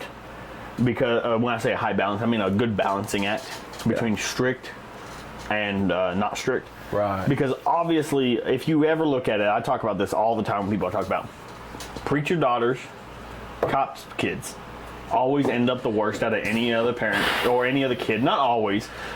Good 80% plus of the time, because they are the ones who are looked over the most and have their life preset by their parents before they even figure out who they are. They're always in the spotlight. And I'm just gonna come out and say it. Preacher's daughters are always whores. Cop kids are always fucking douchebags that end up in jail. Simple as that. And when I say a balancing act, my dad had a pretty good balancing of it. Was literally like, hey, I'm gonna go over to Brian's house. Or you know, I would always ask my dad. My dad always needed that respect.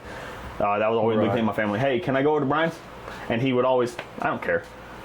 Be back before dark. Mm-hmm. As long as he knew where I was and when I would be back, he didn't care. Which is the freedom you need as a kid. And then there's the other opposite of the spectrum. My stepmother, Pat, too strict. Right. Beyond strict. Yeah. You're only going to watch this. You can only watch 2-3 hours of TV a day. See, that's listen to music, play games. Even during the summer. Yeah. Like, you had no childhood at that point, and that's taking away abilities to learn common sense, in my opinion, too. Right. That interaction with peers. Peers, equipment, items, the world itself. Yeah. Common sense is something that is so lost upon today's youth. Maybe not today's youth. I know the generation a little bit before, like right after us. Yeah.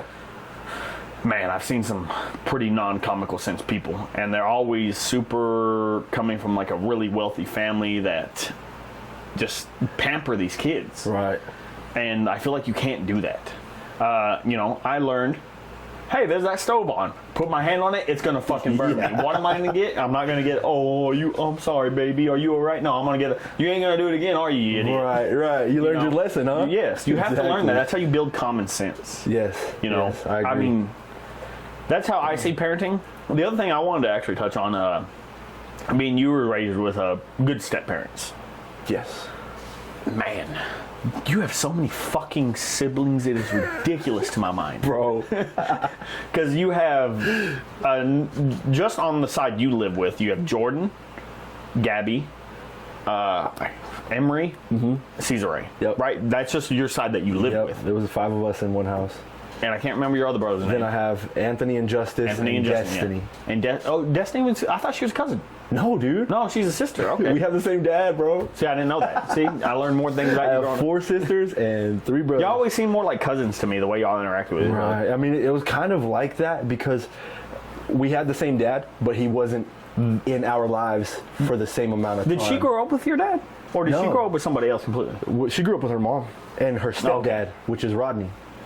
Oh, okay, yeah, that's right. Now that you say that, yeah. See, and that's what I was saying. I wanted to come up to, like, people who are step parents are fucking incredible to me, because I know in my mind, at least right now where I'm at in my mindset, I don't want kids. I don't want a family anymore. Right. Like that's the mindset I've gotten to. Yeah. But at the same time, one of the barriers I'm crossing is like I don't think I am man enough to be a stepdad. That's me. I fully believe, as a step parent, you have to. That kid's yours at that point. Yes. When you become a step parent, that kid is yours. Yes, when you get into a 100%. relationship with a female that has a kid, or the opposite, that kid is now yours. You cannot treat that kid any different than you would treat your own. If you don't treat that kid like it came out of your body, then I think you're terrible. You're not fit for the job. That's how I feel. If you're not gonna love that kid and teach that kid and nurture that kid to make sure that they're the best person they can be whenever you're not on this earth anymore, then you're not doing it right. See, and that's for step parents and biological parents. See, and that's why, like, whenever I go through, I used to go through Tinder, I haven't touched that thing forever. I haven't touched dating in forever. When I used to go through it, I'm like, swipe, oh, look, a match. Nope, has a kid. Nope, automatically off my list. No ifs, ands, or buts, they're automatically off my list. Right. Because I just don't, for one, I'm not ready for a kid. Right. See, I always envisioned myself being a stepdad. Really? I would never shy away from somebody with kids, and I would honestly I would lean more toward that, because it's like, why bring another kid into this world when there are already kids that need that father figure? See, and that's what blows my mind too, because growing up, with my dad being a single dad, I always felt like there was a certain point in age, I always felt like I wanted to do everything I can to help youths that don't have a father. Right. But now it's like my mindset completely flipped somewhere. I don't know where. I don't know why. Right. It flipped to where I can't do that. And that's okay. At least you have the balls to say, hey, that's not for me, instead of going for it and getting yourself in that position and then backing out, or deciding that it's not for you. At least you know what you want. You know what you're capable of. Or, so. Yeah, and see, that's the other thing. Like, just even if I had my own kid, not if I had my own kids. If I had my own kid, my mindset would change. I would force myself to change. Right? But I don't look to have my own kid because I just don't want kids. Right. It's not easy. I don't know how to interact with kids. I don't know how to and it's crazy because we're all kids at once, but yet there's people like me who still don't know how to interact with kids. I never babysit. Well, I used to babysit all the time too. That's the other thing. I used to babysit kids, and I still don't know how to interact with them. And I did with them, but my own, I wouldn't. See, I'm the oldest of 7. So not all in the same house, but I changed diapers. I'm 3 years old. Never changed a diaper in my life, and I know if I did, I would puke instantly. There is no ifs, ands, or buts. It's go mode. It's like fight or flight, but in a different situation. It's not life or death. It's like clean or dirty. My son literally shit in my hand. Yeah, see, I could literally. I didn't gag. I didn't, no. And it's just one of those things. It's like we were trying to change him, and I heard the rumble, dude. It's like 3 little farts, and I knew it was about to You knew it was coming. I didn't want it to get on the bassinet or the blanket, so I just put my hand there. And if you could impose a picture of this, I would gladly send it to you so you can put it on the podcast, because I just got home, and I was changing his diaper, and I didn't want it to get on the blanket. My coworkers knit it for us. It's in the bassinet. It's nice. It's cool. I was like, oh, please don't get it dirty. So I put my hand there. It's like sacrifice, bro. Yeah. I'll sacrifice. So then I went, and Jazz came in. I was like, here, trade me. Like, take him. So when she does and I leave, you hear that rumble again and just all over the bassinet, all over the blanket. I wasted... I still had to wash the blanket in the shower. Yeah. Like, it was just one of those things. It's comedic. But before, like, it happened, I was like, Jazz, come in here and help me. And then when she got there, I was like, wait, take a picture. So I'm just smiling with a handful of babies. If you send that picture to me, I will do what I can to put it in the podcast. Yeah. Because I am very lazy with editing, but I will do what I can to put that in there. I will go through and cycle through and try to find this point where I can put it up. Handful, bro. And it'll be up right here between us. Yeah. If I do put it in. No joke, man. Oh man, see, I can't do that. See, I feel like I am I know I'm one of those people. Poop, anything like that from another fucking actual human being. Oh. Baby, regardless. I am literally the motherfucker. Someone's throwing up over there, I'm throwing up. Okay. I'm one of those people. Well, I can't stand other people's poop. Like, I hate a public restroom. I hate going in after Jasmine, and it's, she did her business. I'm like, dude, light a match, bro. Like, yeah, obviously with stuff like that, that's like, everybody. But I'm saying, like, I'm one of those people, somebody else throwing up over there, I'm throwing up over here. There ain't no helping it. If I see it, if I hear it, I'm doing it. Yeah. But I'm one of those people, like, I feel like if I ever got that situation, like, hey, change this baby's diaper, I gotta go do something or whatever else. Right. I'm, like, in the backyard with, like, a water hose, like, a good ways away, just like, this baby. Yeah. I'm like, hey, whatever gets them clean. CPS won't come for you, bro. As long as they're clean. You know what I mean? Like, I could not do it. I know I could not do it. And that's why I know I'm not ready. I had one pregnancy scare, and I still don't even know why she even messaged me this. Because she knew it wasn't mine. Like, she knew it wasn't mine, and she still messaged me this. Like, well, we were close friends. We're still good friends. And it was like 6-7 months after we were already ended up dating and everything, since the last time the hanky-panky happened between us. Yeah. And she's like, hey, I'm pregnant. I'm like, why the fuck you mess? Well, at first I'm like, oh my God, why did she wait this long to tell me? Right. And then I'm like, waited 6 months. Question mark. And she's like, oh no, with the guy I'm with now. Like, why the fuck you tell me? Like, I get we're fucking friends, but why do you send it to me like that? Yeah, leave it. Like, I was freaking out for minutes. Like, I'm in my head like, I always use condoms. I know it can't be mine. Right. Wait, what if this happened? Wait, what? And then it's like, oh, yeah, with this guy I'm with now. Like, why the fuck wouldn't you send that with that message? Right. Oh my God, I was freaking. That was my second pregnancy. The first one was back in high school, obviously. Fucking being dumb and young. Bro, I've had I don't know if I want to put all my business out there for the world, but I've had a few pregnancy scares in my time. Oh man, it happened. I think everybody has it. Yeah, I think almost every single guy out there has at this point. Especially like American, like first world country people have. Right. Right. God, dude, it's fucking. It's crazy. Well, one thing I wanted to bring up too, I was thinking about it while I was in the restroom, and you brought up kids and stuff, and it kind of pertains to the thing. Your job, without mentioning companies or names or anything, you deal with the youth. Yes. This job that you currently have, I'm trying to think of the best way to word this. Let's say juvenile justice. That's fine by that. How about that? Yeah, that's fine by me. Well, like I'm still thinking of a different way to word this, though. Like what I want to say. Ask. Did you get into this because it was available, or did you get into this because you want to help the youth themselves? Both. Okay, so it was available and that. Yeah, it was a stroke of luck, man. I wanted to coach and teach because I remember you going to college for that. You never got your... I never got my teaching certificate. Did you get the kinesiology part? Yeah, for the coaching? Minor in kines. I majored in sociology, mostly because it was easy. Mm-hmm. But yeah, growing up, I didn't have, as far as sports go, I did not have, I think it's safe to say, any guidance. Yeah. My stepdad was not physically, he wasn't involved with sports. My uncles were not involved with sports. They were hunting, fishing, stuff like that, outdoor stuff, which is great. But, I wanted to explore the athletic side of things. So you know what's crazy? My dad actually was. A football player? Yeah. Oh, yeah. No, well, he was football and all that, but like I'm saying, growing up with me, he was actually really into sports and shit. Really? And you wouldn't think it, like thinking of him, the biker guy he was. No, we'd go out to that park right across the street from the sheriff's department. Yeah. And when I first started playing, I was like, I need to work on my catching because I was a fucking terrible receiver. I couldn't catch shit. And we would go out there, and I'd be like, hey, I need to run these plays and stuff. He would be the quarterback, and I would run these plays. Yeah. And I would never expect that from him, like growing up then, Right. He doesn't seem like one of those like out there athletic guys, just he was fucking ridiculously athletic too. That was a crazy point. Yeah. Like, we're gonna get back to the topic. Yeah. But in high school, I had a picture. And he had it in the house. I hope my grandma still has it. Him and playing football in Link.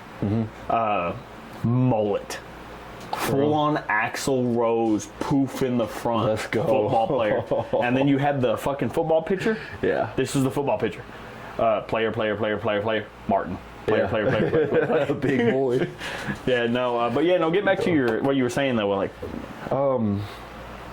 so I went to school. Honestly, this is what my desire for coaching stemmed from. When I was playing Pee Wee football, I was on offense. all the way back in Pee Wee? Yes. And I to this day, I was on offense, and they would call the play, and we would start, and I would tackle the same guy every play. Mind you, I was on offense. You don't tackle people on offense. Oh, yeah. So all I knew is this is football and you tackle people. I never had anybody break it down for me, and the coaches were too set on this is my quarterback, this is my receiver, everybody else is just there because we have to have them. We're going to win the game with these 3 or 4 people. And that's the way it was, and I hated that. I've hated that since I was 3rd grade when I played football. I went back to soccer where my mom was the coach and everybody got to play and everybody I think we played rules. on the same soccer I think we did. I really do. Way back At least Cubs? once, dude. No, that was T-ball. T-ball, yes. But yes, I still remember bro. the soccer across the street from the sheriff department too. Yeah. We definitely played soccer together. And so like that's where it stemmed from, because I never had anybody break it down for me, because I was the type of kid, and I'm still the type of person where if you give me the details and you teach me how to do something, I'm going to do it the way you want it. Yes. The way it needs to be done every single time. See, and if I don't, you chew me out. You say, hey, do it right, or here's your consequence, and I'm going to do it right. See, and that's how I really learn things too, which people don't really understand. Like, I was one of those, like, get up in my face, yell at me, tell me I'm doing it wrong, and then I will correct it from there. That's how I always was. That's how I was raised. That's how I knew. I did something wrong, I got corporal punishment. I got hit with a belt, a paddle, a switch, a sandal, whatever was available. And that's the crazy at the part. I time. was never really swatted growing up. Dude, there were days where I couldn't sit down. The first time I ever... Through high school, through middle school I was, by the school. Oh. But as far as at home, no. Yeah. Barely ever. No, did I ever tell you what my plan was out of high school before where I'm at now? No. Plan was the wrestling, obviously. Oh, yeah, I knew that. My plan in my head, wrestling failed, military. After military, 4 years of school to become a coach. That was my plan too. Yeah. And the reason was, honestly, Coach Hernser. Yeah. To my day, one of the best coaches in the Texas school system. I think he's still in Texas. Guaranteed. The way he was super harsh on us. Yeah. Just clicked. From right out of the gate, he was literally one of the harshest people I ever knew. Yes, bro, he was all over. But at the same time, the second it came, like when my dad passed, yeah, super harsh in front of everybody, pulled me in his office. Hey, what the hell's going on? Yeah. Why are you not trying? Why are you not showing up to practice? Why is this going on? I still remember he gave us a speech to us one day. You quit this team, you're never coming back to this team. I will not allow you back. I quit the team one time. He pulled me into the office and talked me back into coming. Yeah. Because he knew I needed that. Right. One of the best coaches. From that point on, I always thought I was going to either be a wrestler in the military and then a coach after. Yeah. Never changed.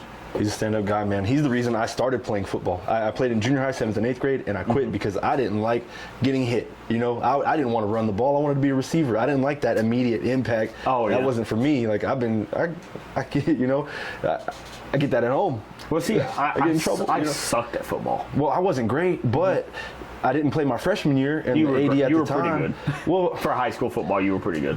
later, For the level we were. right, I was decent, man, but I wasn't as good as I could be if I had the right mentality. Oh, yeah. But like I was saying, it was the AD at the time. It was like, why are you not playing? You're letting your friends down. I didn't ever You're play letting under this. McGehee. I was like, I was exactly. I loved McGehee as a coach. I think like as an athletic cool. director, Yeah. like as 8th period workouts, I loved him as that. Never had him as a football coach. Right, and I just it wasn't for me, man. And then I was like, they made me feel bad about it. I was like, I'm not letting them down. Did he ever talk? I didn't even think I was that good, honestly, because I only caught one pass in 8th grade. Did coach talk to you and bring you back to it or something like that? Well, when Hernser came back, there was a lot of things that added on to it, but it was his personality and like the energy that he brought. I was like, yeah, I want to be there. I want to be there for this. It made you want to be there. Yes. See, yeah, no. And he did talk to me, actually. He actually did talk to me. I was like, I didn't play football last year. He's like, well. See, that's what I loved about him. He actually reached out to the players and talked to them about that. Yeah. You know, he broke the player down as an actual person. Right. We'll get into this in a minute. Coach Hernser was there for the player. He wasn't there for the team. Well, he was there for the team and the player, but he wasn't there for himself. There we go. That's what I was for. Unlike some of the other coaches we had. Yeah. Yeah, no, I sucked at football. I was not that great at it. I played defensive end. I sucked as a receiver. It outlandishly sucked as a receiver. I got too nervous. Couldn't catch a shit. But as a defensive end, I was like, all right. And Coach Hernser literally described to me one day, he saw what I was good at. He saw that I could rush in because I was a fucking little 170-pound fucking defensive lineman against these big old linemen. He saw I was fast and I could get around them. Yeah. And you know what he told me from day one? Hit the quarterback. Yeah. Quarterback throws the ball, hit the quarterback. Yeah. Quarterback has the ball in his hand, hit the quarterback. And that's all I ever had to do was hit the quarterback. He said the only time you don't hit the quarterback is if the running back has the ball and he's coming at you. Then you hit the running back. Yeah. All he ever taught me. And it worked. It worked. That's what I always did. And the reason I loved him is like the reason I love coaching. People don't realize. I think some people don't realize. Coaches have such a huge impact on kids under their what's the word I'm looking for? Their supervision? Their supervision. There's another word I'm looking for. I can't think of it. Under their, not guidance. This is a fancy word for it. I'm trying to think of to look smart. Direction. But whatever. Under their guidance, we'll just go with that. Yeah. Under their guidance, that people don't realize that. My entire high school life would have been completely different if Coach Hernser was never there, and I had a shitty coach. Him and Coach Emery. Yes, yeah. Coach Emery. Yes, you knew exactly because he was the other best coach we had. Those two right there, they were for the player, they were for the team, they were for the student. Mm-hmm. They were for the person. They weren't for themselves. Then we had other coaches, and I still love this coach. I mentioned this in the podcast with Isaac. Coach Jones. Yeah. 100% for himself. 100%. There's no ifs, ands, and buts. And I would love to get him on here and talk to him about that. I know that will never happen. Right. But I would. It might. It might. If the I get other famous dude's got enough, Tom Hanks, so it's like. If I get famous enough, it might happen. But I would love to get him in here and talk to him about and see his mental thoughts on this. Maybe he can change my mind. Right. But as far as I'm concerned, that man was literally for himself. All about his record, and which is nothing wrong with that. As an adult now, I see he's doing that to better his future and his career. Right. He can put all his accolades under his belt and put in a resume anywhere he wants and get the job, obviously. Yeah. But there's a point where some coaches like that, for example, make you not want to play. Like you said with McGehee, you didn't want to play under that. You didn't feel like it wasn't because of him. It was just the style it was. The sport itself, and the way I was spoken to when I was kind of belittled for not playing. Yeah. And at one point now, Coach Shaq, and I love this guy to death, Coach man. Shaq.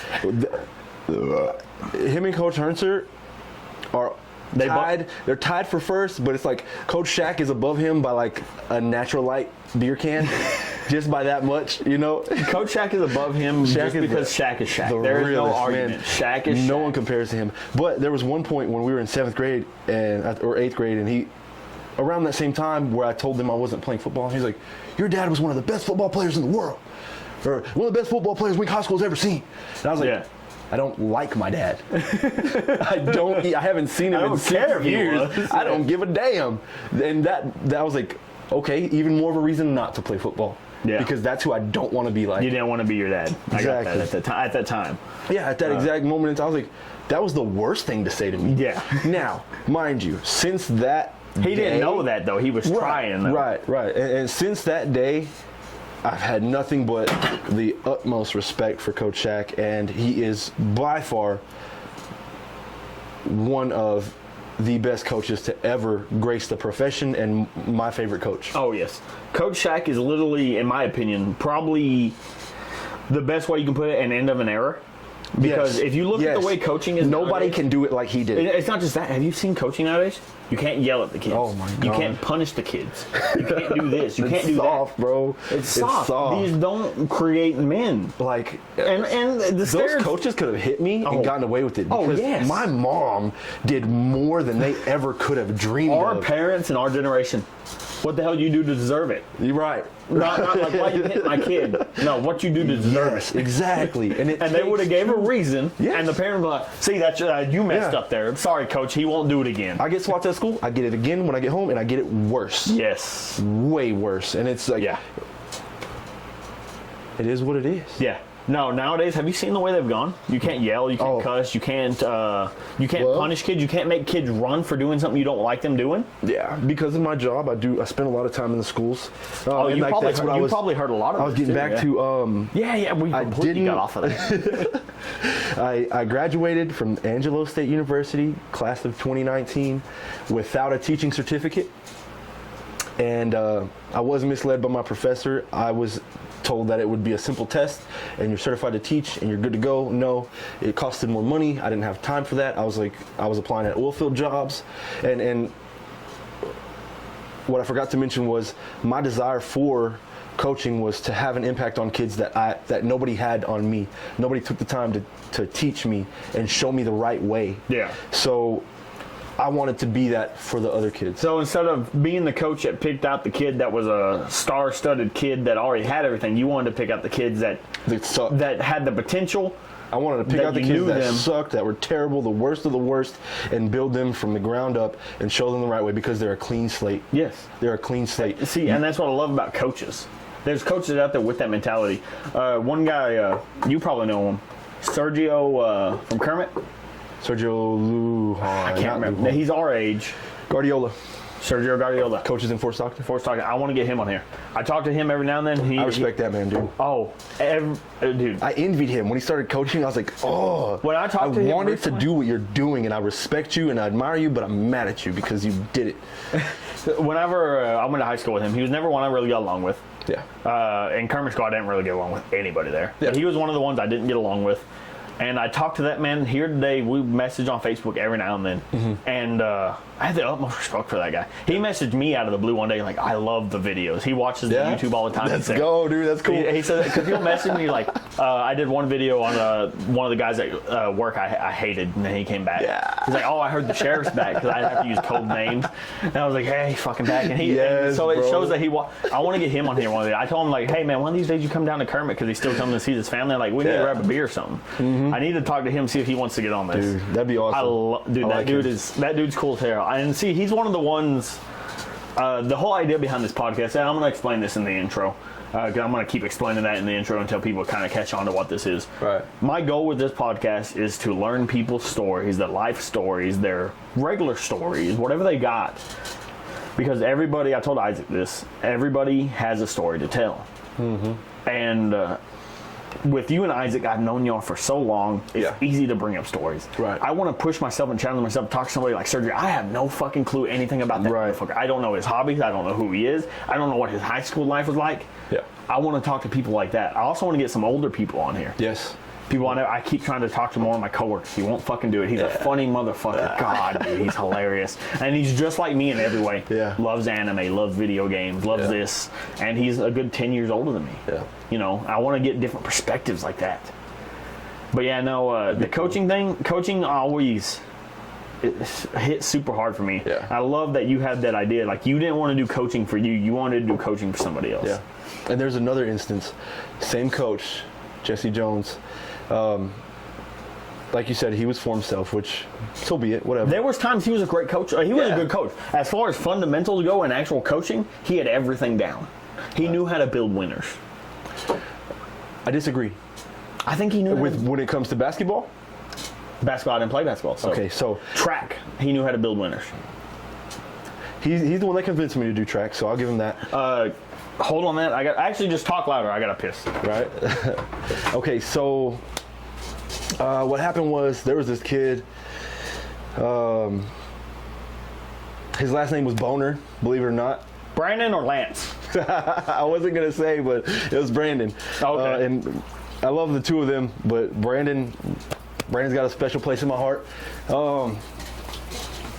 I had broken my collarbone in our last football game, so I was on IR for basketball when it started, and Brandon was one of those kids that consistently fell through the cracks when it came to sports because he wasn't as athletic as everybody else. When you mention basketball, though, you have to also bring up the fact both of them are literally like, what, 5'5"? Oh, yeah, very short, very small. No offense, but not athletic. Not very athletic. They had heart. But both of them tried their asses off. That's what I'm saying. They had heart. Especially Brandon, like you said. Brandon tried so hard. I was on IR, dude. One hand in a sling, a figure eight, and then I was working with Brandon because that's my homie, dude. Like we were tight back then. He was younger than me. I felt like I already had that role that I was going for. I got a story with to him. bring up after this too. Awesome. And so I was teaching him how to shoot, the proper shooting form. Keep your elbow in, bend your knees, extend, flick your wrist, blah, blah, blah, the typical stuff. No one, and I feel safe saying this, that no one has taken the time to show him that in the past, or at least show him that consistently the way that I did. Yeah. Now, at the end of every practice, we would have everybody line up on the baseline. I couldn't because I was hurt. So everybody lined up on the baseline. They shoot one free throw. If the person misses, everybody runs. If they make it, the next person shoots. Well, it came time for Brandon to shoot, and you know what he did? He drained that thing, bro. Sank it. It was the prettiest shot all day. But somebody actually took the time to teach him and work with him. That's all it takes sometimes. That's literally all it takes sometimes. And that's what I didn't have. Nobody told me, you're on offense, you don't tackle. Wait till you're on defense. And you know what they could have done? All they had to do was say, hey, I see you tackling him every time. I'm just going to put you on defense. Oh, yeah. You're good at tackling. Go get the guy with the ball. It would have been that simple. But nobody took the time to think and say, hey, maybe I'm doing this wrong. Maybe I, as the coach, am the problem. And they were. That's where I felt like some coaches, they stereotype the kids. Tall, lanky, skinny, fast receiver. Yep. You know, they didn't think like, well, he's really good at this. He may be tall, skinny, and lanky. He may not have the most mass on him, but he's good at tackling. Right. You know. That's another coach I forgot even what I was. Oh, I got the story. I'll come back to it. I remember this one. But another coach. Actually, this has to be my all-time favorite coach in Wink. Miss Ratliff. Miss Ratliff. As a coach, the greatest tennis coach I've ever known in my life. I think hands down, without a doubt. I would go on and say, honestly, probably one of the greatest tennis coaches in Texas. Because in Kermit, I tried playing tennis. The coach there sucked. Go pick somebody and play and come tell me your score. Go pick somebody and play, come tell me your score. Every day. That's all it was. I never had any interest to play tennis until I got to Wink and saw the way Coach Ratliff taught kids. Right. I was never the best at tennis. I would say I got decently good at tennis. Yeah. Compared to some of the tennis kids that came out of Wink, if you don't know, Wink always has, I would say, out of all the years that Coach Ratliff has been there, 90% of the years, there's been a state champion out of the tennis program. Whether it's team tennis or regular tennis, there's been a state champion out of them. I think that's an accurate description. I think that's the most accurate way I can put it. She cares more about her teams than any other coach cares about their teams. She cares more about the advancement of the player as a player than any other coach. She cares about the person too. Exactly. Beyond that, she cares about the person. And I can give you the perfect example of that. After we all graduated, up to a certain point, we could all go up to the tennis field when tennis was practicing and practice with those kids, still play tennis that we love to play, that we know we'd never get another opportunity to play unless it was there. Right. And help these kids learn in advance too. Right. Pass on some of that energy and some of that, exactly. You know, and show them how you're supposed to act on the tennis court. And she appreciated it so much too, because she had some kids that were too advanced for who they were playing. They needed some of that. Yeah, they need competition. Yes. Which I'm not great, but I mean... Oh, I was never great either, but I was still fucking playing with the state champion CJ Maseer and all them, you know, when I'd go up there and help. Right. Because he needed somebody that was a little bit more advanced than who he had in his grade. Right. And it was great, and obviously up to that fucking terrible incident with that fucking pervert at the fucking volleyball games. I don't know if you ever heard about that. I don't think so. I can't remember how many years ago it was. It was the final year they didn't allow anybody outside the school. Okay. If you weren't a parent, if you weren't at the school, you couldn't go up to any practices. Yeah. Besides football, because you just sit in the stands and watch. Yeah. But tennis, I'd go up there every year after I graduated. Tennis season came, I'd go up there, play tennis, because I love tennis. Be the only time I get to play with somebody. Yeah.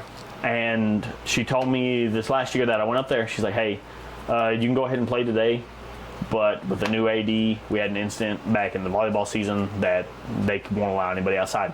Some pervert went up there to the volleyball season game or practices and was filming these underage girls. Seriously? Like zooming in on skirts, zooming in on fucking straight up pedophile pervert. After that, they didn't allow anybody outside the school. And Miss Ratliff still, I remember she tried to talk to that AD, and she's like, I'm going to try to talk to him, see if you're still allowed up here. He just won't allow nobody. Yeah. Right. Unfortunate, but yeah, no. She as a person, like I said, she didn't have to go talk to him to see if I would still be able to come help. She did, because she cared about the person, not the player, not the student, not just the student, the player, and the athlete, but the person too. Yeah. She cared about all of it. One of the greatest coaches ever. Hands down. There have been more state qualifiers in her tennis program in the last since she started than any other sport. Let alone state qualifiers, state winners. Exactly, state champions. And if you take, well, I take that back. Golf back in, I think it was 2010. They won. Yeah. But so that I guess that all counts as state champions. So it's probably like 6-7 people on a team. But well, that's why I say team tennis too, because there was team state and there was state tennis. Right. So she cares more about her program than anybody else cares about their program, and I think that is proven by the summer camps that she holds, because she doesn't just build a program, she builds a program from the ground up. The kids that go to her program start from nothing. Some of them can barely even walk, and they got a tennis racket in their hand. First grade, I think kindergarten maybe, but in which I think you've helped during the summer. Maybe have you helped? I never helped during the summer. I've had the opportunity to help with that, which is awesome. And it's like there aren't many coaches, if any, that put in this area, in this region, that prove how much they care about their own program by building it from the ground up, by hosting summer camps and funding the things. I don't know where the funding comes from, so I'm not even gonna, I think it might come from their own personal stuff. But oh, I know for a fact Miss Rattler put in some personal money of hers. Right. I know for a fact. And that's a testament to how much she cares, because she builds these kids from the ground up, from start to finish, from kindergarten to 12th grade. Yes. Who else does that? Never other coaches, never in history. What other schools? What in the whole state? I would love to know how many coaches for any sport host a summer camp for kindergartners to junior high kids.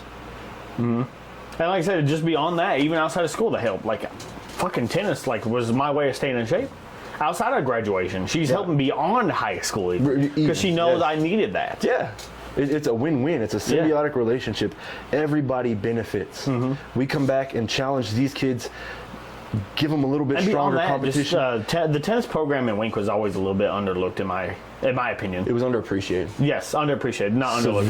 Underappreciated. And she, I think her and Coach Laura realized that, because it would come down to it. I'd show up there during the practices. Ray Charles could see that, man. If they really looked, somebody really opened it up and said, hey, check this out. This is what certain sports get compared to this sport. And you would see the numbers, the time, the effort, the energy, the attention, the support. Oh, yeah. All things considered, one of the most underappreciated sports. Oh, really? And I love that sport. That was in high school, that was the most enjoyable sport that I would play. Football, yes, loved it. The atmosphere is completely different. It's a very barbaric atmosphere, the best way I can put it. Loved it. Track was a cool atmosphere. I hated track. I hated track too. Triple jump was cool, but it was the least amount of running. I hated track, and I loved track at the same time because of the atmosphere. Yeah. But tennis, those atmospheres were so fun. Yeah. You enjoyed it from day one. Yeah. You enjoyed it from the time you got there, from the time you matched, from the time you match ended. Yeah. There was never a dull moment. It was just hanging out with friends, or you were playing a sport you enjoyed. Yep. And 100%. oh man, 100%. the reminiscence of memories there. I haven't touched a tennis racket in years. We went and played the other day. Really? It's been a little bit. I'm gonna hit you up next time. I don't even have a racket. Well, I borrowed my brother. Yeah, no, it was definitely Mine got lost or stolen or whatever. But I wasn't even gonna play tennis. I was like, when I started playing tennis in 7th grade, I kind of wanted to sign up. My mom urged me a lot, and I talked to Corey, and I was like, bro, play tennis with me. He's like, no, dude, like that's a girl sport. And I was like, I know, but play anyway. And like Corey was one of the best. Yeah, and he ended up being one of the best tennis players. our And I was like, class, oh, for you sure. freaking, you're welcome. Our class, You're welcome. Our class had some, just our class, not even our year. Dude. Our class had some of the most ridiculous tennis players ever. Yes. Madison McGuire, Champion. Corey Funderburg, Champion. you, Decent. champion, Decent. Bro. Kristen McGehee, Champion. the backboard of tennis. Golly, You could hit dude, any she's ball to her, a brick and she wall. would hit it a back. brick wall, bro. Yes. Fucking, who else was in our class? Katie, Champion. JC. Champion. God, there was so many more too. I'm trying to think. Manny was solid. Manny was solid. Isaac. Manny was the perfect example. When you said Isaac was all right. I mean, he wasn't that good. Hugo, champion. He quit though. He was so good though. That Casey was the Rascal thing. was there for a while. I don't know if she played our senior year. She may not play. I know We she played doubles junior. and She played junior though. on JV. Yeah. She played junior and she was good too. I remember because she hit me in the fucking nuts with the tennis ball. But no, see, what I was gonna say was the perfect example was Manny. Coach Ratliff put so much work into helping Manny out because she saw he wanted to be there. He was terrible at first.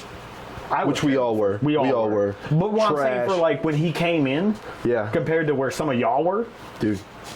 she put so much work into Manny. He became a competitor. Dude, he was towards the end. strong, bro. A strong tennis He put in player. so much work to get to the ball, no matter what. Yeah. And that's why tennis is great because there are certain people that don't really fit within the confines of other sports. He wasn't a Exactly. football player. He didn't have No. the aggression. He didn't have that in him. He wasn't a basketball player because he wasn't quick and nimble, which he could have been a post, but it would And have that was- taken an insane amount Yeah. of work. And that was his only weakness in tennis. He wasn't quick and nimble. If he was quick and nimble, Bro. tennis would have been his best sport. Or he would have been one of the best out of our class. He was Hands quick down. and nimble. Track wasn't his But thing. if you He got wasn't, the like, ball- super strong, you know? But as far as fundamentals go, if you got the ball in his reach, it was coming back to you. Simple as that. If the ball was in his reach, Yep. it was coming back to you. Yep. Who else was in our class that played? Man, I know there was a couple others. Lacey? Lacey, she was always played? great. Yeah. Didn't she go to state too? I don't know. It's been a while. She was on the duo with somebody, wasn't she? I may be mistaken, but I'm Not pretty state. Katie and Madison went to state. Kristen went to state. Me and Corey were the alternates senior year. Yeah. JC and somebody was alternates. Yeah. Dude, we got sneezed on by a Sonic car hop at state tennis. He came out with the food and a sneeze started coming on. He's like, he didn't know where to turn. And then all over us, dude, right? I was like, oh, my mouth was open. Oh man. Nah. Fucking, but dude, times. you know who I hated playing tennis the most? Your brother. Why? Because of the hustle. Both of us, we were both the same way. Me and your brother, when we would play each other, by the end of that match, we'd both ran a 400. Easily. Oh, guaranteed. Because me and him were like, that was my only strength in tennis, was I was able to get to the ball fast. I wasn't the fastest in track. Yeah. I wasn't a long distance runner. But my initial startup time was super fast, and I would get to that fucking ball. And we would hit the ball back and forth to the opposite ends every fucking time, and it would be a track meet. Yeah. I hated playing your brother. I was so tired at the end of every those. No, I think I talked about this with Isaac. My most hated tennis match ever in the world was in McCain? No, who's the Owls? Reagan County. Right, they were the Owls? Big Lake. Big Reagan Lake, County. yeah, Big Lake. When you said Big Lake, yeah. I hate it. This was my most hated tennis match. I was playing a one-armed guy. No. Yes, and Which one was his backhand? Which one was his forehand? his forehand was his good arm. And by instinct, Well, I mean, here was the thing. By instinct, I always hit the backhand. By instinct, because that's what you're taught. Yeah. Backhand is always weak, so you Right. hit to the backhand. And when I got up a good amount of points, Yeah. when I was like, okay, I'm going to win this, move on to the next round. I was trying to just lobby with this guy, just hit to his forehand so he could lobby back and have some fun.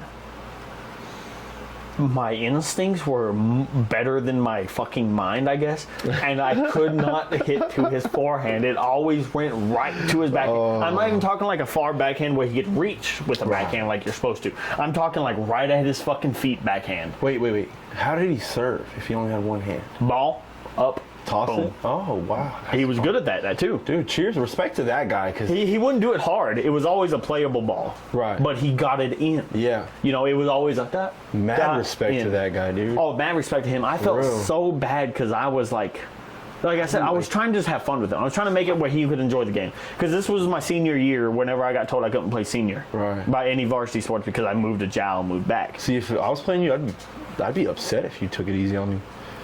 Well, I was trying to just so he could have fun. I was trying to make it seem like I was trying. But by trying to make it seem like I was trying, my instincts were kicking in and forcing it to his backhand. Yeah. Because I was trying to not seem like I was trying to be nice, Right. The only person I ever did that to was Bryce Carmen. I had to play him that same day. And I told Bryce, I was like, hey, I'm up by like 6 points. So let's I'm just going to hit to you and we're going to lobby this and drag this match out. Oh, man. And just because I was trying to help him out. I love Bryce. Bryce was a hilarious motherfucker. I don't even know what he does now. I would love to get in contact with that dude. I see him on Instagram every now and then. But yeah, no, I felt so bad. But I had a story from way fucking back that we were talking about. Yeah. Brandon Boner. Yes. Competition days. Do you remember competition days? Where we do mat drills and stuff? Well, no, not mat drills. Competition days. What's that? Wrestle the bone. Oh, yes. Toss the tires. They call it cockfight, where we'd tie our legs together or do something. One leg would have to. You'd have to hold your one leg up, and first person to fall down loses. Yeah. Do you remember Coach Hunter? What Coach Hunter and them said? We'll put you up someone against your ability. Every fucking time it pissed me off because I would get paired with Brandon Boner as a senior and he was a freshman. Not to mention, like I said, nothing against Brandon. It's just the way the world worked out. He was I would say 5'4", 5'5". On a good day. On a good day. At that age, 5'4", 5'5", I'm going to say that. And I was almost 6 foot. Respect, man. Nothing but respect for Brandon. And I got put against him against the bone. The towel wrapped in tape that you would have to wrestle over. Yeah. That's not fair. I remember pulling him in. I was like, I'm just going to try to get this over with quick. I pulled him in, and somehow he got turned around. And I went to pick him up like this. He's facing away. And I was going to rock bottom the fuck out of him. And I got him up like this high. And then I think it was Coach Emery. Blow the whistle before you don't hurt him. You're gonna kill the kid, man. It was one of those things. I did it because I was mad at the coaches for putting me up against him. Like, put me up against someone on my side. Because I remember doing the bone against like Angel Mendoza, Steven Barrera, and them. Right. And I would last with them because I had such good grip in my hands. Yeah. I would get the fuck beat out of me, like, get elbowed shit, but I had such good grip I wouldn't let go of that motherfucker. That stuff was fun, man. Those days, and we only did competition day like once or twice once Coach Hunter showed up. That was the bad part. We're going to do this every Wednesday. Once or twice, that was it. Yeah. Man, you remember Shaq Ball, bro? Fuck Shaq. It was like 22 on 22 football. Almost no rules. Fuck Shaq Ball whenever they split the receivers and the linemen up. I still remember this day. I just added him on Facebook the other day. Shaq? No. Will Putnam. Oh. Have you seen Will Putnam now? No. Dude. Did he transition? No. No, just like you were like, is he hot now? No. No. Skinny as fuck. For real? Built like a mother. He's a cop now or something. Cop or sheriff or something. For real? Yes. Respect to that guy. And I remember we're playing Shaq Ball. As the receivers were doing their thing, and I was a defensive lineman, so I played with the linemen. Mm-hmm. All these big motherfuckers. Pondo, Waylon, Will, Tate. All these motherfuckers huge. Yeah. Waylon, I remember when I was on, Waylon was the quarterback. I was on Waylon him. Hey, Glass, I'm going to throw the ball to you. Thinking since I was the skinniest, the fastest, I can get the ball and get off. I was like, don't do that. I can't catch worth a shit. You know, is what I told him. He's like, nah, I'm going to throw it to you. They probably set you up, bro. Dude, they probably fucking didn't know Waylon now that you say that. Oh. And all I remember is Waylon tossing the ball high. Oh, yeah. Up, jump. That's a setup. Catch. Will Putnam right fucking here. Oh, my God. And the entire day, and we're in full pads too, mind you, fucking knocked me the fuck out. I would expect nothing And the less. whole day too, Will Putnam's picking up. You know Will Putnam, nicest man ever. Yeah. Oh, I'm sorry, I didn't mean to hit you that hard. No, Will Putnam hit me, walked off. I remember Will Putnam. Planned. Will Putnam walked off. I killed him. Staged. But yeah, no. They set it up. They set you up, bro. I gotta look this. I gotta show you this. This is gonna blow your fucking mind. Yeah. God, Jesus Christ. I get off here for a fucking little bit and my fucking phone. Jesus Christ. Blowing up. Fucking by people who usually don't message me at this time. This is the longest I've gone in a long time without looking at my phone, and I love it, dude. Oh, it's so fucking nice. Will Putnam. All of the weight. What? Yes. Dude. That's what I said when I saw him roll across my People You May Know feed. I was like, that ain't fucking Will Putnam. You can, the face only. The face is the only way thing. You can tell. The only fucking thing. He's got that smile that's like, you can't miss that. He's got like Oh, that, yes. that Dude, grin. he was one of the funniest people I knew in high school. Oh, Too. he was cool, man. I remember Autotech fucking, when I was getting really into drawing, Yeah. I was drawing like fucking tattoos on, like fake tattoos, obviously, on Hollis, Will, and all them. I drew like a fucking triceratop on Will Putnam's big ass arm. Man. That was one thing I wanted to bring up too, dude. I brought it up with Isaac. Our fucking Autotech trips. Yeah. I'm pretty sure, I know for a fact you were at the one when I was mentioning the fucking Coach Shaq and the fake tattoos. I was there, but I wasn't with y'all when it happened. When You it all weren't went there down. when it happened. You didn't get one with us. Yeah. Oh man, dude, those trips were fucking the best. Especially, dude, when we went over our fucking budget at that one restaurant. It's $90 fucking in appetizers. Awesome. Awesome. I still remember Coach Shaq, we ain't eating at the barbecue place on the way back. We're eating at McDonald's. Because we went way over budget. Dude. Or the fucking San Angelo. Did you go to the San Angelo one? I went, okay, so when I went, we were sophomores. The people above us, it was Casey Fuquay and his class, the class of 2012. Justin Bennett and all them. And then, and Justin Bennett, and then it was Garrett Floyd. He was above them, 2011. So it was definitely our sophomore year in the spring. So you were at the one in San Angelo when we went to Sittner's. Zentner's daughters. And we went way over fucking budget. I still remember Mr. Boggs' face. That waiter came back. Would y'all like dessert? Now I already bought the regular receipt, you know, like just to see where we were at. Would y'all like dessert? And Coach Shaq slid over to Mr. Boggs. Yeah. More. Yeah. Might as well. And we all got like fried ice cream and shit after. Perks of being Wink, bro. dude. Didn't we jump in the pool? The freezing cold pool? Was that you? I don't think I was You with me? Then, okay, because I know I went 2010, sophomore year. I went Didn't every go- year. I didn't go 2011. I went every year. I had 3 Were you- years of fucking auto. The year, what year was it? Based off your memory, me and Casey Fuquay built an orange lawnmower. The orange and black one. For Coach. Small motors. Yeah, Coach Shaq. No, you didn't build it for Coach Shaq. You built it to give it to Coach. Hands. You said his name earlier. The one Jones. from Kermit. From Kermit? The nice one. High pitched, angry voice. Owens.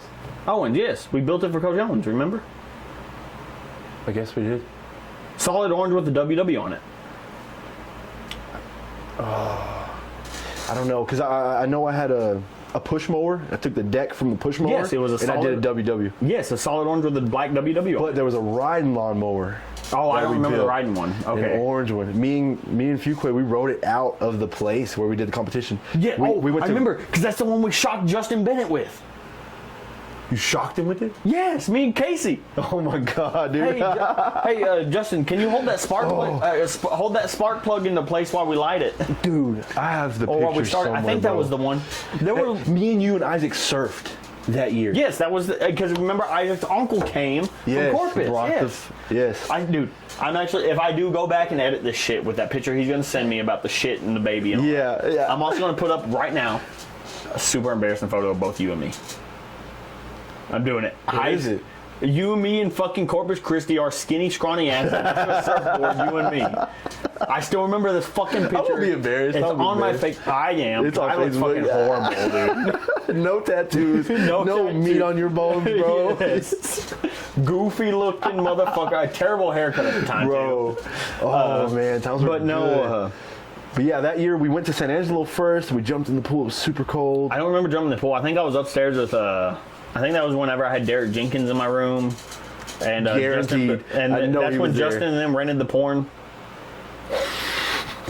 And got in trouble for it. And then, dude, if my laptop screen was not cracked and broken, I could find all the pictures and I could do a timeline of this stuff. Dude, that's why I always upload to Facebook. I had an Android, a Motorola Android, like the original, bro. Mm-hmm. God, so many pictures. Saved them on my computer. My computer's trash. Dude, those were some of the fucking best times. But yes, me and Casey, we fucking shocked the fuck out of Justin Bennett. I'll tell you what I do remember from that. I don't think it was your riding lawnmower, actually. I think it was one of the push lawnmowers. Yeah.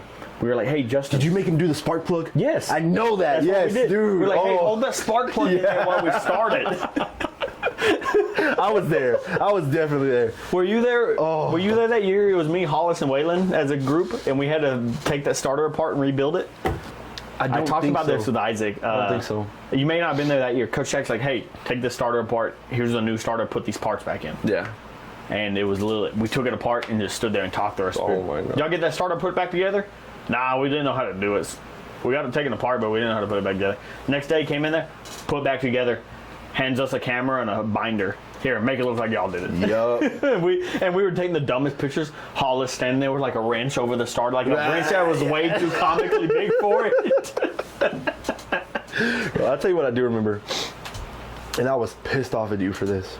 What'd I do? You took a bolt and you put it on the wire wheel and you held it there until it got hot. Oh, this ain't even what and I you thought touched my arm with it. This ain't even what I thought it was. And then I was like, what the hell, Jimmy Glass? And you're like, bro, it wasn't even hot. I was like, dude, my skin's melting, bro. Like it was, you could see the lines from the bolt, like with the thread, dude. I was like, what the? I was so pissed off at you, bro. But me being me, I didn't say. No, or do you don't anything. remember what I thought you were going? When I took the bolts out of your fucking locker. What? Yes. In the locker room in the Autotech building. I remember that. The locker door, I took the fucking screws out of your locker right here, and you opened it, was talking to us, and pulled the locker right off into your face. Was that? Are you sure that was me? It was 100% you. I remember it was you, because you had the fucking clock in your locker. Yeah, you're right. You're right. Because they were going to throw the clock away or something, you kept it. But yeah, no, I remember I took the things out, and you were just talking like normal, and just, boom, pulled the whole locker off into your face. I wish I could remember this stuff, bro. Like dude. the way it happened. Remember how mad Coach Shaq would get at me? For staying in the restroom for 3 hours a day? I had to take a shit. Dude, don't even come at me, bro. That was my timeline. There, take a shit. Yes. Take a shit. Yes. But the bad part was Coach Shaq's timeline lined up the same way, so he was always mad because I had to take a shit. And I would get to it before he did. He was always pissed off. Extra, dude. You're freaking... It was so fucking hilarious. Oh, man. Times were easy, bro. Times were simple, but they were good. Oh, man. They were good. So, besides the, where you're at now, like, did you ever see you ending up in, juvenile stuff? No. Okay, I still don't think we finished that conversation. Which one? The juvenile, how I ended there. Keep talking while I piss. Yeah. So... I planned on coaching and teaching. It didn't work out. I came back home, moved in with my parents again, looking for a job. I applied at oil field things, and then my mom said, hey, there's an ad in the paper for this job involving juvenile justice. I think you'd be good at it. And me being desperate, I actually listened to my mom for the first time in a long time. And I was like, but did it turn out good though? That's right. Yeah. I was like, what have I got to lose? Like, I'm broke. I don't even know what this job really means, what you do there. So I applied, and in less than 2 weeks, I was hired. And it turned out to be the best thing that's ever happened to me, because at this job, I have a more in-depth role in the lives of kids that need it the most. You know, like way more in-depth role, doing more real necessary things than I ever would have as a coach, which I still coach. I do little dribblers. Yeah. So I still get that fix, you know. I'm like, I love basketball. I love sports. I love teaching kids how to do things that they've never, I love teaching people how to do things that they've never done before. Yeah. So that, you know, that's it. It's the perfect storm. It's like, I've got the best of both worlds. And in this situation, like I said earlier, clean slate. What's that one? This is the Washington apple, one of the ones I gave you earlier. Oh, okay, thanks. I wanted this flavor. Shout out. Appreciate you switching it up. But yeah, now it's like I can coach little dribblers, and I can teach kids what a jump shot is. Yeah. I can teach them how to shoot the ball. I can teach them that you get 2 steps on a layup, you know, and there's no repercussions. Like that's, yeah, irrelevant. It's like I get to, these kids are a clean slate, so yeah. It's perfect. It's great. Here's for let's see. So you were good at these the other night. Let's hear some of them. I'm gonna use the same one. Hopefully you don't remember it. Oh, I'm so Here's for steak when you're hungry, liquor when you're dry, love when you're lonely, and heaven when you die. I see when you said that. I had some other things pop in my mind that I actually want to talk about. Steak. No, I love steak. Oh, liquor. I love liquor, but love. no. No, fuck love. Some things when I walked in there, pissed, some things popped up. Yeah. Oh, really? When we were younger, there was a couple things I remember. Yeah, we were talking about how like long we know each other. Mm-hmm. I still remember that fucking house y'all lived on over by the Boy Scout Park. 204 Rosemont. Oh, you still remember the address? Kermit, Texas, bro. I can't forget it. I loved that. That was the best house we ever had. My room was a loft, bro. Yes. The door did not.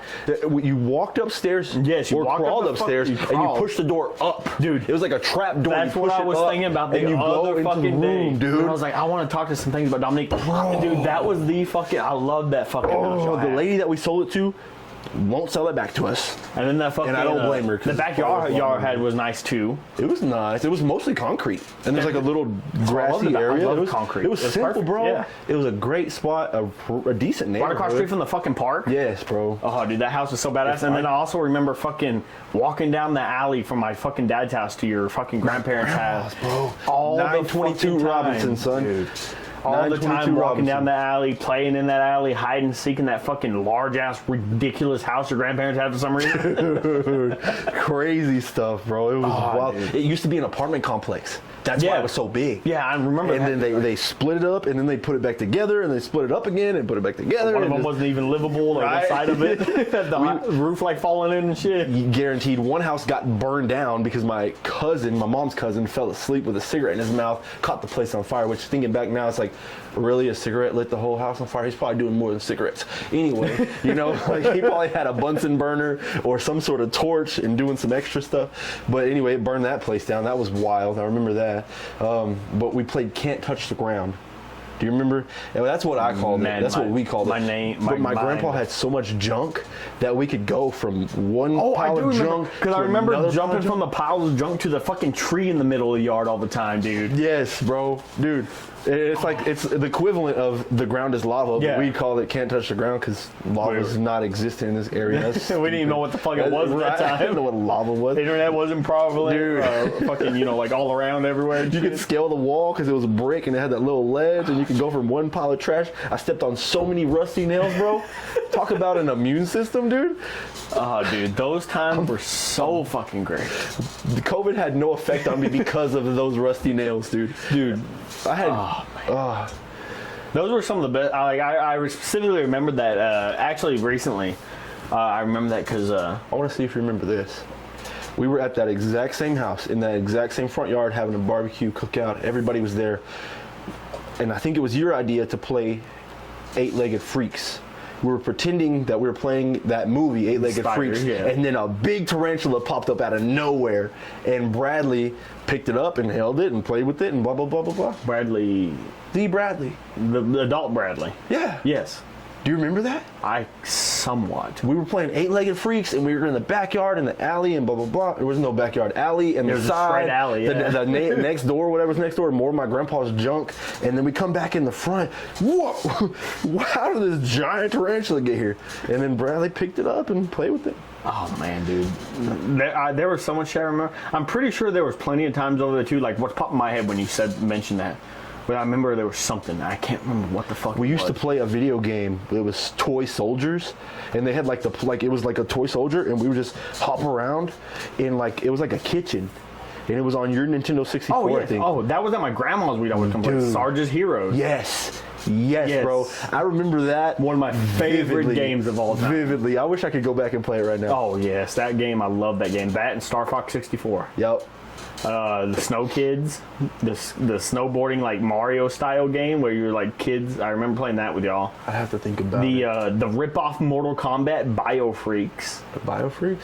It was literally Mortal Kombat, but like a rip-off. Really? Like mutants. Yeah. Biofreaks. Dude, I remember y'all coming over to my grandma's house, my great grandma's house a few times. You remember SSX Tricky?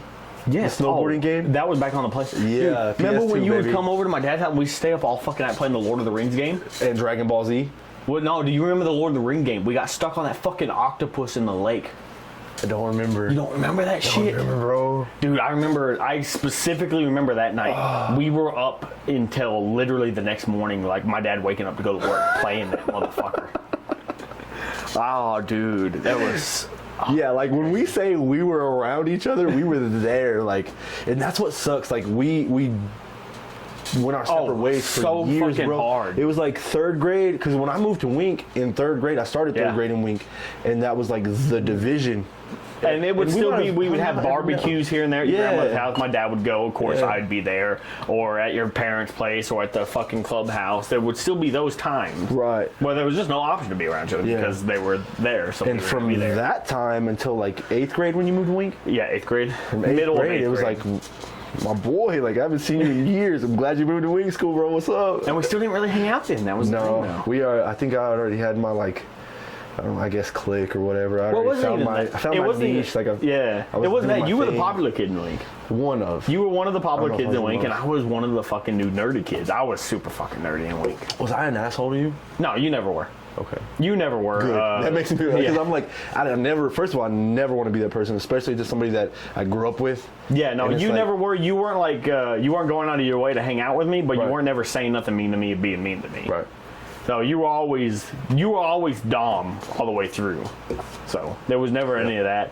But yeah, no, it really is crazy, like how long we've known each other. Like you It's said, wild. fucking seeing all, especially these memories popping up, like you playing that fucking Lord of the Ring game back at your grandma's house. Those are just things that like I would have never even thought of unless Right. it was brought up here right now. You know? Crazy, bro. Wild. Like really, really wild. Yeah, it really it gets ridiculous. It's Like how cool. many memories we actually had. Like I said, your fucking parents' house over by the Boy Scout park. Yeah. Grandmother's house. Like I said, I remember the fucking U-shaped apartments. Yep. Fucking they had. Dude. Going to my grandma's house, like you said, playing that one game. Dude, Yes. fucking remember that game? Had the fucking cockroaches behind the fridge or whatever you have to kill with the Sarge's No heroes. way. Yeah, the cockroaches, ants, or whatever else.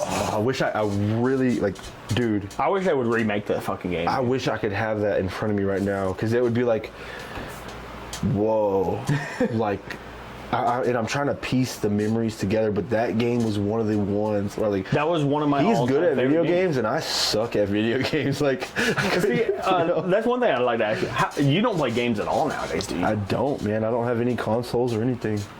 And so that was never even going through high school. You didn't really. I had a PlayStation 2, and have a great story about PlayStation 2. That's where we played the Lord of the Ring game. Though, I remember. Yeah. Because remember it had a dwarf. I do remember you had Wizard. PlayStation 2, but I'm like, I'd have to see it. Like, I feel like if I saw it, it would jog my memory. But I remember you absolutely annihilating me in Dragon Ball Z. Oh, I was a dick the at that time, game, bro. I was a dick at that game because remember. And all I could do was press the same button. That's the only way I could win. Well, I remember doing this to you when you say that now. I remember doing this. I would play Frieza, who had the revive option to come back as a cyborg with full health. So I'd beat you down to like half health and then just kind of act like I was playing and let you beat me down all the way to 0. And then I would dirty, bro. revive with full You're health dirty, and bro. fuck you over. I remember we had Yu-Gi-Oh cards, bro. And I wasn't really into playing Yu-Gi-Oh. I tried. I was a Yu-Gi-Oh fanatic. I love the cards. I love looking at them. And I wish I still had them, bro. I had the Blue Eyes White Dragon. I had the Red Eyes Black Dragon. I had all the real, like the OG Yu-Gi-Oh cards. If I had some of the original cards I had that Pat threw away, dude, she threw a bag full away. golly, I gave some away to a cousin. And some of those are worth like fucking thousands of I'd dollars. be sitting on a pile of cash, Yeah. bro. Like, and Pokemon cards too. Don't even get me started. Pokemon I man. never really had, but Yu-Gi-Oh, man, I love that until the point they're at. Like now, it's stupid now. Yeah, it's no, it's not even that. Like the original, still great. Yeah. The new cards, I play this card, which allows me to play this card, which allows me to pull this card out of my deck. Now I get to play this card. This card revives this card. Now I get to pull this card out of my deck, and now you're dead. You play your whole deck in one turn. It's so dumb now. I don't even know. I never figured out how to even play with the cards. I was just there like... I still have a fucking box. I like this one. I have a box up there full of them. For real? The originals, yeah. Let's go, dude. That's legit, man. I had a... What was the... There was always the special cards with the eye on them. That you would be able to see your opponent's deck, your hand. Yes. And I had a treasure chest. Eye of Truth or something like that. Yes. And so I traded that card in 3rd grade with Aaron Halterman for a Texas Longhorns flick it, kick it football. And I hate myself to this day for it. I hate myself for trading him because the only reason I even cared about the Texas Longhorns was because somebody else liked it. And I wanted to be cool. I wanted to be cool, bro. I just did. And so I traded that Yu-Gi-Oh card, and it was just, I think about it often. Have you ever thought about getting back into gaming? I'm a huge. No, You already know. I'm a touch on huge gaming dude. I'm a huge gamer. I had a PlayStation 2. I had Need for Speed Pro Street, SingStar. I don't know if you know what that is. They had microphones. Oh yeah, it was like the Rock Band before Rock Band. Yes. And the song. Right back, what is Move Along by whoever sings that. Oh yes, Move Along. All American Rejects. Yep, there you go. And then Chasing Cars by Snow Patrol. We would sing the Ever Loving. We would sing that song forever. How bro. good were you singing? Terrible, dude. But it didn't matter because you hummed the right note. We're gonna get back on your gaming thing. Bring that up. Oh, I remember playing Rock Band. Yeah. Or it was Guitar Hero 4 when they introduced the mic. One of them. Mm-hmm. I would always fucking in my room singing, playing that and singing Linkin Park, One Step Closer. I have to hear it. Oh man, I can't even think of the lyrics off my head. I would sing that all the time. I was like, oh, I'm really good at singing. Right? You know? It was so terrible. What the fuck was that? Oh, I'm gonna get my phone. Keep talking though about your gaming. You said the PlayStation. Okay, so growing up with a big family, you know that. Had 4 siblings in the house with me. We had to share things. I had a PlayStation that I bought with my own money. Yes. I think, unless it was a birthday present, but I'm pretty sure I bought it with my own money. Either way, but it was mine. Yes. It was my PlayStation. I controlled the use of it. Well, my mom decided to buy us a game for us to share. It was Guitar Hero 3. Now, she bought it way before Christmas happened. I think there was a sale. And she kept it in our Chevy Avalanche. It had the top that locked and the tailgate that locked, so you couldn't get in there unless you had the key. She said, if you peek, the present is not yours anymore. You have no rights to it. My brother peeked, my sister peeked, and they both snitched on themselves. They let it slip that they knew what it was. Now, I peeked too. But you didn't snitch. But I didn't tell anybody. We were staying at the MCM Grand Fun Dome over by Midland off the interstate, whatever. My mom sent me to the truck to get something. Well, while I was out there, I was like, well, I'm already here getting something from the bed of the truck. Let me just peek. Guitar Hero 3? Nice. I like that. It's all mine. I didn't tell anybody. You're bro. like, they haven't told themselves out. It's mine. I haven't told my family to this day. I hope they watch this and hear this. She's gonna be like, that was my game, bro. And I had full control over that game and who played it because they peaked. They peaked. Oh man. Oh wait, let me play this. This is the song I'm talking about. Dude, I thought I was the fucking best at singing this song. I was so terrible. You'll know the second you hear it. Nope, no. You know Linkin Park. I know Linkin Park. This is one of the most popular songs. I gotta hear the words. It's literally in the top 5 on Spotify. Really? Yes. Are they gonna get you for copyright infringement for playing this on your podcast? They can probably barely hear it. I don't even care about copyright. Oh yeah. Copyright only cares if you're making money. Let me fast forward to the main part. Okay, yeah, get to the chorus. Right here.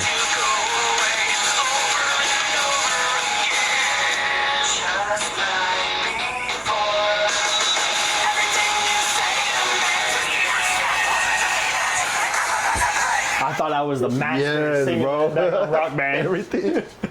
Was that an intro song for a WWE wrestler? It was probably on one of the games. Oh, okay. Yep. But yep, I don't think all in the dude. The WWE games in the game back in the day. No. They suck so bad. But they were so cool. Then. Yeah. No, I'm saying those old games are still great. Oh. The current ones, they suck so I'm still bad. mad at you for kicking my ass so bad on WWE on the Nintendo 64. In every cage match, I could get to the top, but I couldn't figure out how to climb over and climb down, bro. I'm still mad at you for that. I really am. And now that I'm thinking about it, I'm probably gonna go home and be mad.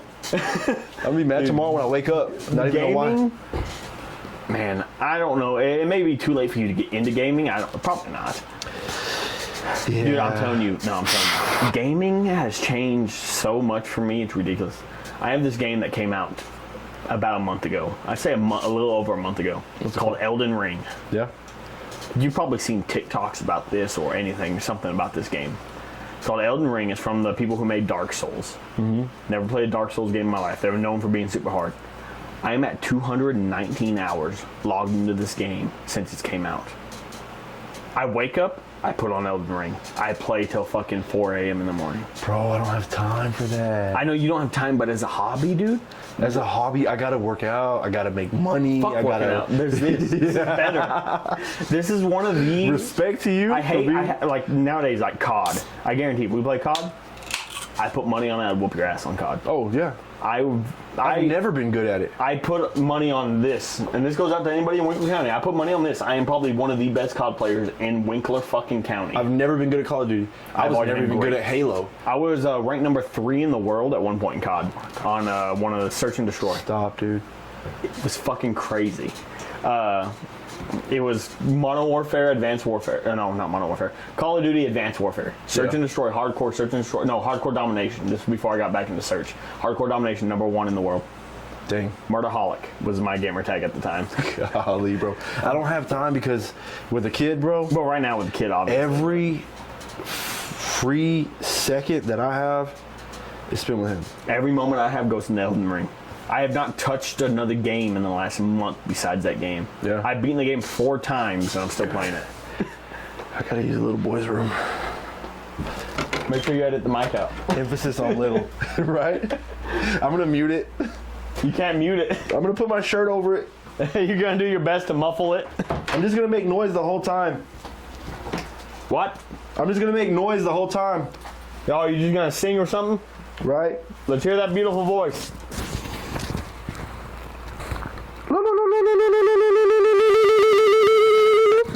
You're like, what the fuck? I almost spit my beer out right there because of that. Oh, man. I'll just pee on the side so it sounds quieter. I can barely hear you. I should have started the sync. I don't think that really helps. I think they know what that noise is. Just to drown it out a little bit. Oh, yours is worse because I think your mic's pointing directly down too, so it's probably going to be super loud. Oh, dang. Well, unless you piss on the side of the bowl, you might be one of the quiet pissers. Yeah, I am. I usually sit down. That's acceptable. I can understand that. Sometimes you get the double stream and you just can't control it, so you got to sit. Oh, that's the worst. For real. I still find that fucking hilarious. Women, they're like, I don't understand why guys are so messy in the bathroom. Sometimes we just can't control that shit. It just goes. I'm gonna wash my hands. Yeah, what's the soap? No soap. Where we're at in Doesn't this. matter. My hands are still Does clean. not tell me.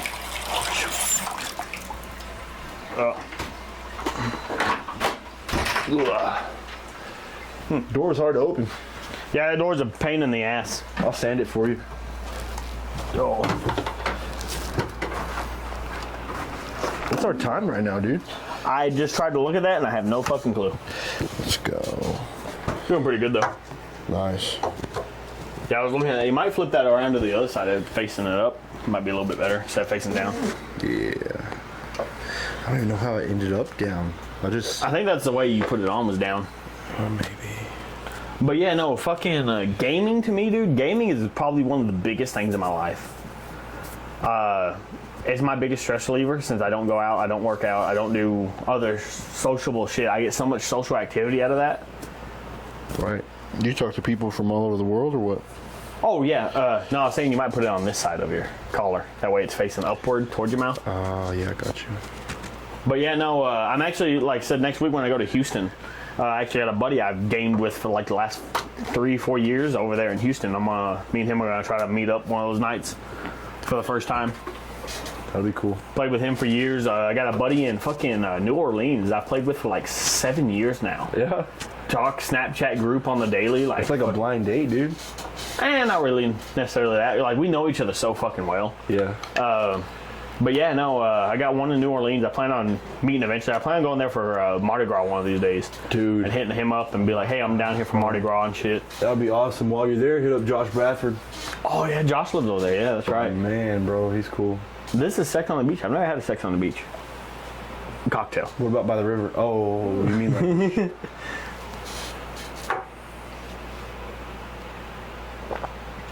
That one's all right. A little weird. Tastes like a little bit like medicine at the end.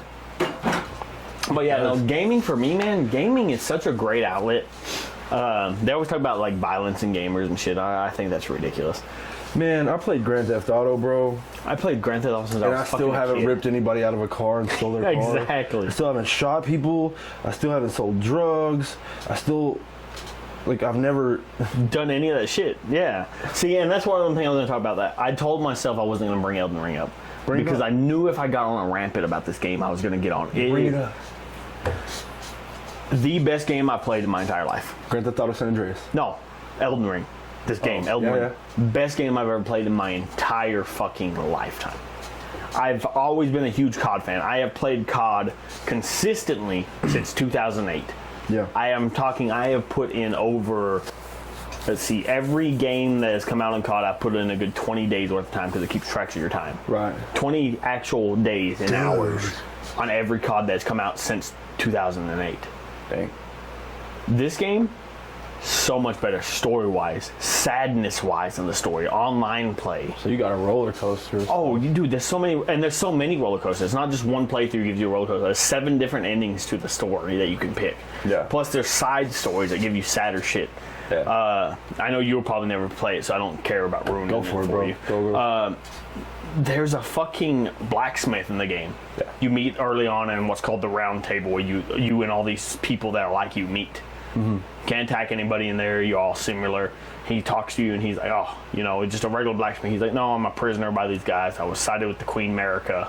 Yeah. And he was on the wrong side. Now he's on the right side, but he's a prisoner at the same time. Mm-hmm. He talks to you and stuff throughout the game. Then you end up doing the thing you need to do, which is burning down this giant Erd tree like thing. Yeah. To try to become Elden Lord. Once you start burning the Erd tree, it was created by the master he used to have. Now his memories are starting to go. And he's like, who are you? He doesn't recognize you anymore. He doesn't recognize the person he's been super close with for years now. Yeah. She's talking to him. She's like, hey, Master Hugh doesn't recognize me anymore. It's super fucking sad. He just tells you, let's get to smithing. He doesn't even acknowledge you anymore for who you are. Yeah. Dude, it's such a fucking great game. If you ever get back into gaming, first game you should buy is that fucking game. Yeah. Super fucking hard, but super satisfying. I'm talking like I have to fight one boss 13 to 26 times to beat that boss. Dang. But when I beat that boss, that's satisfaction. Right. But yeah, I feel like that translates to life things. Like especially for me, like once I don't know, it's like having another human being that depends on you. Once you figure out what he wants, and you can see that satisfaction. Once you can make him laugh consistently, it's like, whoa, like this is cool. I can see that. It translates. And it might be a loose translation, but we're on 2 different axles of the same exact world. Yeah. And respect. I respect you for doing your thing. Like, well, see, that's what's crazy to me, because if you look at it's just life in general. Gaming ain't for everybody. Right. But you look at Corey in the game. Yeah. They play Call of Duty all the time and stuff. Still whip their ass every single time. I remember. Did you ever hear it? Like, me and Corey met up in a Call of Duty fucking Warzone match one time. Really? The Battle Royale? I had no fucking clue it was him. No fucking clue. And Were you then, smoking him? Well, it was Warzone, so it's that battle royale. You die once, you're out of the game. Yeah. Type of deal. And my team was being hunted in a building by Corey's team. It was like, I think it was Corey, what's his name? Jordan, Hollis, and them. And they were hunting my teammate, which if they would have went in the building, they were fucked. My teammate's way better than I am. Yeah. Well, I was like, okay, they're hunting him, so I'm going to hide in this corner, wait for them to come up, hit him from the back while my team hits him from the front. Corey walked right in front of me while I'm hiding in the bush, executed him, killed him. And I hear, this motherfucker! It cuts. Because you can hear like the death column for a few seconds. Yeah. And then I get a message on Snapchat, I hate you, you motherfucker. I'm like, wait, what did I do? He's like, you just killed me in COD a few minutes ago. And I was like, wait, that was you? Because he saw I'm drunk, y'all, because that's my gamer tag on COD too, so he knew it was me. I had no clue it was. And just, it's one of those things that it's such a small world. Because the game, the way Warzone works, it drops 150 players into the same match, randomly throughout the world. 150 players just happen to run into Corey on that map, let alone be in the same game as him, but run into him as well. Yeah. That's wild, dude. That's cool though. But gaming to me is one of the best stress relievers, no matter how mad it makes me. Right. One of the best stress relievers there is. Yeah. So that was another thing I want to bring up. Hobbies for you. Like, what are your hobbies, man? Like, I know you made the Texases. Yeah. I know you've done other things since then, but like now as a father, like, how have your hobbies shifted, or is your hobby taking care of your kid now?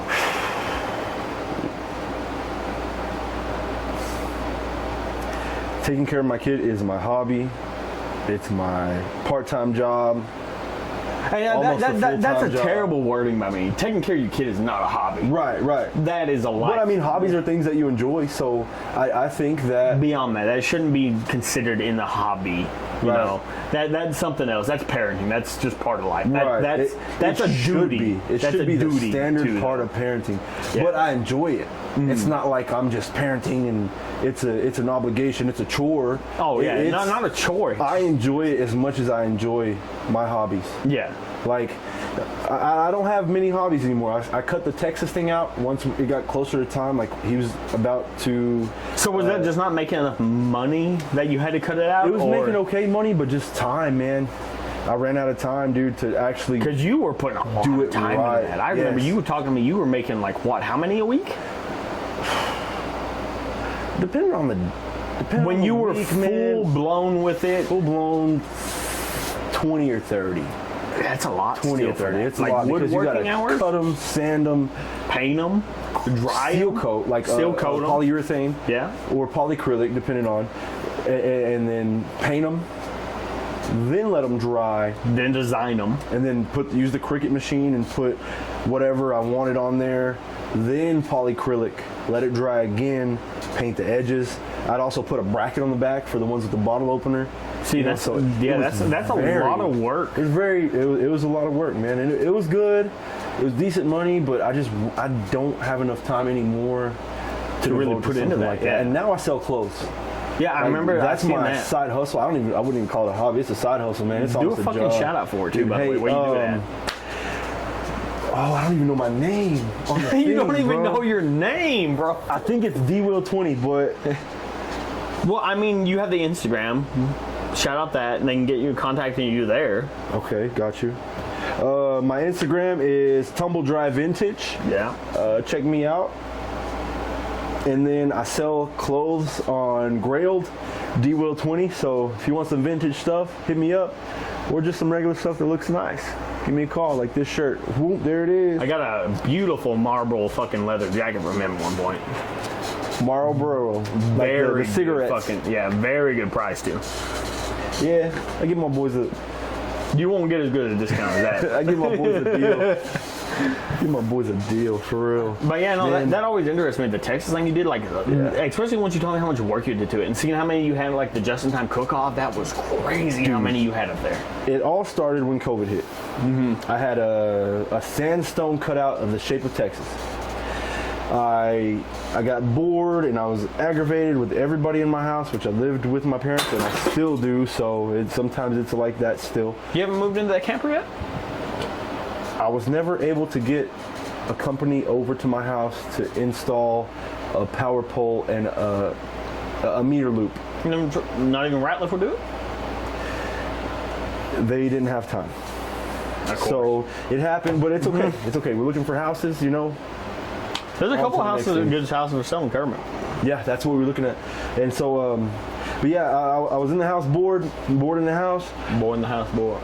Bored in the house, I'm in the house bored. So, you know, and COVID hit, so I went outside and I was like, I just want to do something. I want to make something. I want to be productive. I traced it. I cut it with a jigsaw. And I was like, that's cool. Let me hydro dip it. Hydro dipped it, sent it to the group chat, and the boys were like, man, that's nice. Are you selling those? I said, I am now, $5. And I'm pretty sure Corey bought the first ever Texas that I ever sold, ever, for $5. Or the first two, actually. So, you know, shout out to the homies for holding it down and giving me the motivation to keep going and make it better. So I took them to work and I was like, hey boss, check these out. She's like, those are cool. I like them. Are you selling them? I was like, yes. Then I talked to other people. They're like, they're cool, but can you do them bigger? So I ended up going from 12 inches to 20 inches from left to right. And then even bigger from than there, that. 20 to 36 inches. What was your biggest one you ever made? 36. 36 That was the one. 36. That was the front yard one, right? Yeah. What was the one I bought from you? That was a medium size 20. one. 20 inches. Yep. But I made them with bottle cap openers, you know. And it was boredom at first, creativity, and urge to do something, and then it snowballed. Yeah. It snowballed from there. And then, that one I got you, man, my grandma loved that one. yeah. Yeah, she's got it hung up in her room. She loved that fucking one shit you made for her. Awesome. And I've advanced, man. Now I'm out of practice. Like, I haven't done it as much, so I'm a little rusty, but I do want to get back into it because it's decent money. So if someone came to you and asked for like a custom one, like a friend or something, you make one for them though, right? At this exact moment in time, I'd turn it down. I'd put it on hold for later, just because I'm still juggling the clothes business, which shout out to Joey Augusta. Yeah, he got me hooked on that, you know. I didn't even know you could sell clothes for a profit. Buy them at Goodwill and flip them. It is what it is. So, you know, he showed me, he's given me a lot of pointers. What's his company name? Because I think I have him on Instagram, but I think it's his anyway. It's something Vintage too, right? Dry Rot Vintage. Yes, that's his, yeah.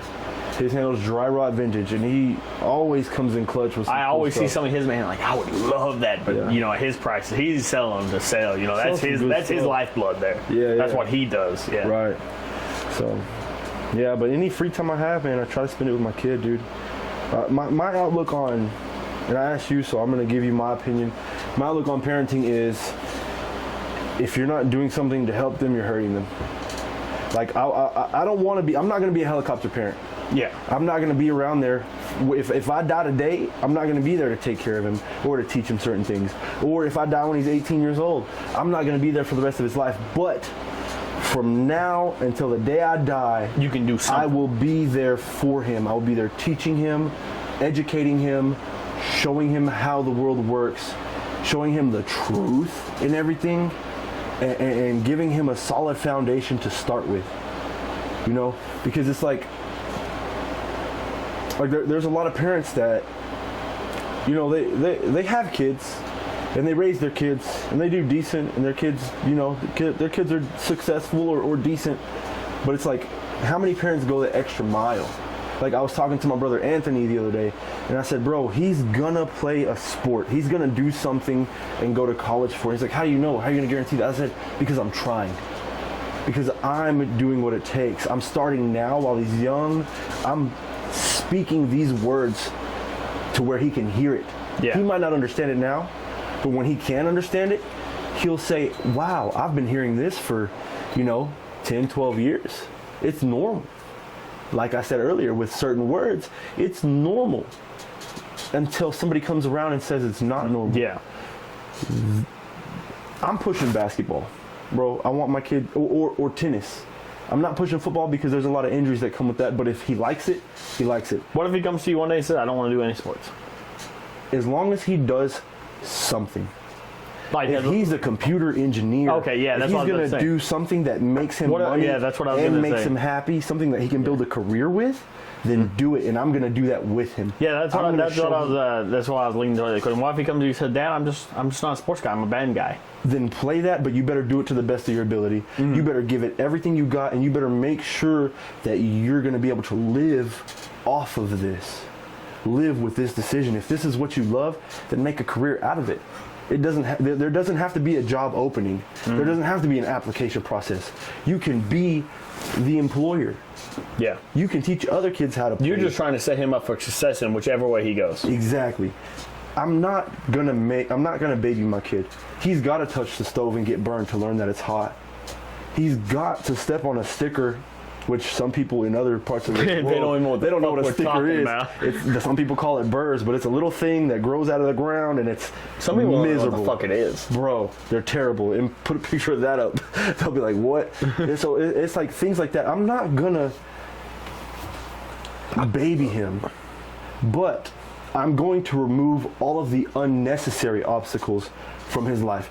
Like, I'm gonna teach him how to treat people so that he doesn't have to go through a situation where people think he's disrespectful, people think he's a piece of crap. I'm gonna teach him hard work so that he doesn't have to get fired from a job. Yeah. You know, that's it. If getting fired is an unnecessary obstacle, wiping his ass, you know, he's not gonna have to worry about people making fun of him for smelling like poop, because he's gonna learn how to wipe his ass before he goes to school. Yeah. You know, he's not gonna have to learn how to tie his shoes in class. Like, his teacher's not gonna tie his shoes for him. He's gonna know that. You're just doing everything you can to set him up for success. Exactly. And there are certain things that have to happen because lessons are best learned when you learn them on your own. Yes. You know, he can learn from other people's mistakes, which I'm decent at. But at the end of the day, he's going to get more out of that situation if he messes up on his own and he finds a solution on his own. I'm just here for guidance. Yeah. He can say, hey, Dad, this is what I'm dealing with. What is the best plan of action? And I'll say, this is what I've been through in my life. This is how my situation compares to your situation. This is what I did. This is what I should have done. See, touching on that too, that's one thing I love about this. That's one of my goals between this podcast too. And besides me just learning, getting these stories out there that people have. To learn off how other people reacted to situations, because there could be somebody going through the same situation right now. Yeah. And learn from that. That's my goal between this two, because there's so many things as a kid, obviously if you're a kid you probably shouldn't be watching this, but right. You know, even as an adult, there's so many situations I've gone through as an adult I didn't know how to handle when I got to that situation. Exactly. And us telling these stories, Isaac, whatever stories he told, because like I said, I was so fucking drunk I didn't remember. By the end of that night. But it's still the truth. It's yes, still real. Their situation, they could have learned from that. They were like, I should have handled it this way. Exactly. Or I can handle it this way. They're watching this. That's how I handle this. I'm going through that now. This is what I should do because this guy talked about it. And that's what it's about for the future of the youth. And as much as this podcast ain't aimed towards the youth, it's aimed towards younger people that don't know what they're supposed to do. And then we talk about these life stories so they know what they can do, their options. Exactly. And I can tell you 100%. right now, this is just talking about more personal matters. Giving up's never an option. There's always a way through it. Exactly. There's always a way. Whether I have the answer for you, he has the answer for you, any guest I have on this has the answer for you, there's always an answer. And you just even gotta find it. Even if somebody has an answer, It may not be the right answer. it may not be the right answer. It may not be the best way. It might solve the problem, but it might not be the best solution for that problem. Yes. And that's where I come in for my child's life. Yes. Like, I want to That's be what you that gotta come in person. for I your didn't child. have somebody to break down a situation in real time and say, this is what you need to do, or this is what you're gonna do. You know, I Yeah. didn't always have that. And see, that's where it's so great to have lessons from wherever you get them from here, from your parent, from your guardian, Yeah. from your grandparent, from your uncle, whatever it is. It's good to have those lessons because a lesson can show up anywhere. Right. You know, these talks with people, it can show up anywhere. You can just talk to a random person. They may be, hey, have you ever dealt with this? They may know what you're going through. I never had that growing up, you know. Yeah. Well, I had that growing up. I had that growing up to a point. Once I hit 15 after my dad passed, I had no fuck clue what the fuck I was doing. Right. I was literally kid, adult. I had no fucking clue what the fuck I was doing. Yeah. And that's on no part of their own. I had people that were trying to help, but I was dumb and young, didn't know how to accept it. Yeah. I agree with that. When you were talking about uncles earlier, that's one guy I brought up with Isaac, Sean. Yes. Coolest motherfucker on the planet. Stand up, Covered in yeah. fucking tattoos. Yeah. And you Teddy said, bear. it's like you said with Jory, I believe. Yeah. Never had a kid of his own.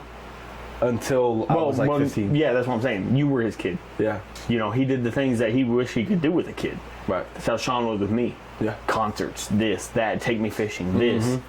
And he took me to see Freddy versus Jason, which might not be inappropriate, but he took me and this. I think this kid's name was Blake, man. I'm pretty sure his name was Blake, and his brother's name was Dalton. But we were real young. But he was that. He was that father figure, role model, uncle, yes. somebody that you could depend on. Your kid was going to be safe when they left with him, and your kid was going to be safe when they returned, and it was going to be a fun time, just genuine, you know, man to man or man to kid. That's going to be a man. Yes. It was good. That's how it was. My first concert was Sean. My last concert was not with Sean, but my first concert was Sean. And concerts after, there were so many kind of things. Sean showed me how to treat somebody that wasn't your kid. Right.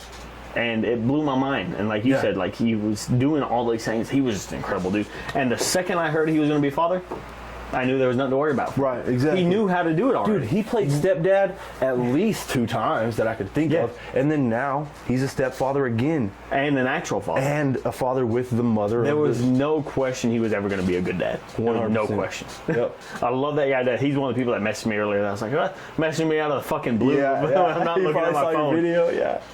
Oh, wait, he saw the Brock Lesnar one and seen that. I posted not the Brock Lesnar, the Bloody Mary one. And so I posted that Brock Lesnar spice. He was wondering how it was and shit. Nice. But yeah, no, it doesn't matter how insignificant it may seem to you. Right. That one moment to another kid can just change that kid's life. It could be the one thing that sticks. It could alter the trajectory of their life more than you can even fathom. Yes. That's why when I interact with young people, I go out of my way to make sure that it's a positive interaction. I go out of my way to make sure that the words that I tell them cannot be misconstrued. See, and that's where, like, a profession like yours, people who have that outlook are the ones that make a difference. People who have the outlook, like, I hate to say it, I don't even know his name, so I can't even say his name. Your boss, he may not even be your boss anymore. That guy, you know who I'm talking about, I think. The main probation dude or whatever, probationary guy. Oh, he wasn't my boss. He was in a different section of the... Whatever his name is, whoever he is, not speaking his name. That guy, he's there for the dollar, he's there for the day. He's not there for any person. And you may know him different. But as far as my experience with him during my time on probation, I used to be on probation. Right. My time with him, he's there for the dollar, he's there for the day, he's there to make a paycheck, he doesn't give a shit about you. He doesn't care about your experience, he doesn't care what you go through. Right. He's there for him. I'm not going to disagree with you. That's my opinion on that. And it's a different world as an adult guy in that world. Yeah. Not dealing with juveniles. But at the same time, adults are still people. Right. They still learn upon experiences. Yeah. When you sit there and you tell somebody they're a piece of shit and they're never going to amount to nothing, more than likely they're going to take on that. They're going to feed on that. Not just kids. Dude. Adults feed on that so much. Luckily, I was smart enough to know that dude's just a piece of shit for thinking that. Right, exactly. But some people don't have that foundation. They don't have that mentality. They think, oh, this guy's in a role or in a position to where he knows what he's talking about, so he's probably right. Yeah. See, because that person is not right. If somebody tells you that you're not going to amount to anything, they're wrong. Put in the work and prove them wrong. Yeah. Because the one thing you do can change somebody else's life, whether it's your own or not. Exactly. For those that don't know, I was on probation, and I can talk about this now because it's well beyond past or whatever. I got drunk, hunting rabbits. We ended up on the wrong piece of land, and we shot up a judge's boat. It was a paddle boat, little $500 piece of shit boat. You know what I mean? Yeah. Nothing expensive. It wasn't like a fucking full-on motorboat or nothing. And we were drunk. We shot it. Whatever the fuck. It happened. Me and my other buddy, we got put on probation. And we were best friends, almost like brothers. I'm living with the motherfucker today. We were like brothers. We still are like brothers. Yeah. When you get put on probation and somebody else on probation, you can't hang around them. That's the law. Right. Dumb law to me. Guy didn't have a car. He didn't have a way to make probation checkouts. So I had to drive him to our checkouts. And it was like, hey, man, hide him under some coats. I go in and do my checkout. Right. I come out, he goes into his checkout. He comes out, hide him under the coats, we go on our way. Because we knew we couldn't hang around each other, but there was no other option for him. We're like brothers. Like, what are you going to do if someone tells you, hey, you're on probation, your father's on probation, you can't be around your father? Like, what the fuck are you supposed to do? Out? No. You know? Like, no. That's not how it's going to be. Right. And see, like, that's where I feel like It's a flaw in the justice system. Somebody in that position has the authority to say, okay, I'm going to reprimand you for this. I'm going to give you consequences, or I see where you're coming from. I understand the situation. You're not causing issues. It's just, it's something that happens. At least you're checking in. Yes. At least you're passing a drug test. Yes. At least you're sober. At least you're doing what you need to do. Yeah. You know, like, you're not riding to our appointment together is the least of the worries. Exactly. Yeah. I understand the law is the law, but there's shit that's the law is not perfect. Right. Right. There's circumstances, yes. You can bend and squeeze and turn. You can bend the laws a little bit, especially depending on the situation. And those are the people that just read the book. Oh, this is what the book says. This is it. Right. Nothing else. I can't go off anything else. That's just dumb. That's not being a human at that point. That's just being a fucking machine. Yeah. Or cog in them. Alrighty, so it turns out where we cut out there, we are pretty much full on time there. Yeah. I didn't realize how long it's actually been. What were we talking about? We were talking about pretty much like fathers raising kids and abandoning kids and stuff like that. Yeah. Be a good parent. I guess that's do the best you can. That's the biggest thing about it, is being a good parent. We pretty much ran out of time on my memory card because I forgot to delete some shit, so I deleted some shit just so we could at least do an outro here for y'all. But yeah, no, being a good parent, being a good person in general, having an open mind to shit. We talked about a little bit of the racism and stuff like that. Having an open mind to stuff is a good thing to have, but never let people overstep the boundaries, obviously. Right. We talked, intent is a big thing about all of that. Intent's a big thing in life, whether you mean a joke, whether it's racist or not, to sort somebody. Intent, the way you say it, the way you approach it, man, it's such a huge thing. But yeah, no, I'll probably have to have you on here, just like I'm going to have Isaac on here again at some point to do another episode, because this is just so much. There's so much that you can talk about these things. You just get to talking and things come up here, there, that, and this and that, and things you forget to talk about, even though you knew in your head you wanted to talk about them. Yeah. But man, it's been a good time. I've loved having you on here, especially knowing you for so long. I love these one-on-one interactions I talked about with Isaac. I love these one-on-one interactions because you get so much more out of the person on my end, as me as a person and you as a person. You get so much more out of that than you would with a group of people. Yeah. Because you can talk your story and not have to worry about it being interrupted, you know? For real. Just you and me one-on-one. I love it. Let's do a shot to end this. Let's do it. What you want? We gotta surprise me again. Well, in a world of dangerous things, we'll do the one that's got some tequila in it. Oh my god. A rattlesnake. Dude, these things are amazing, I'm telling you, by the way. You should end every podcast with like a choke slam or a DDT or a tombstone. If I had the people to do it to and the furniture to put people through, I would. I'm not going to get a workers' comp if it's recorded. Yeah. You want to stand up and get one of these.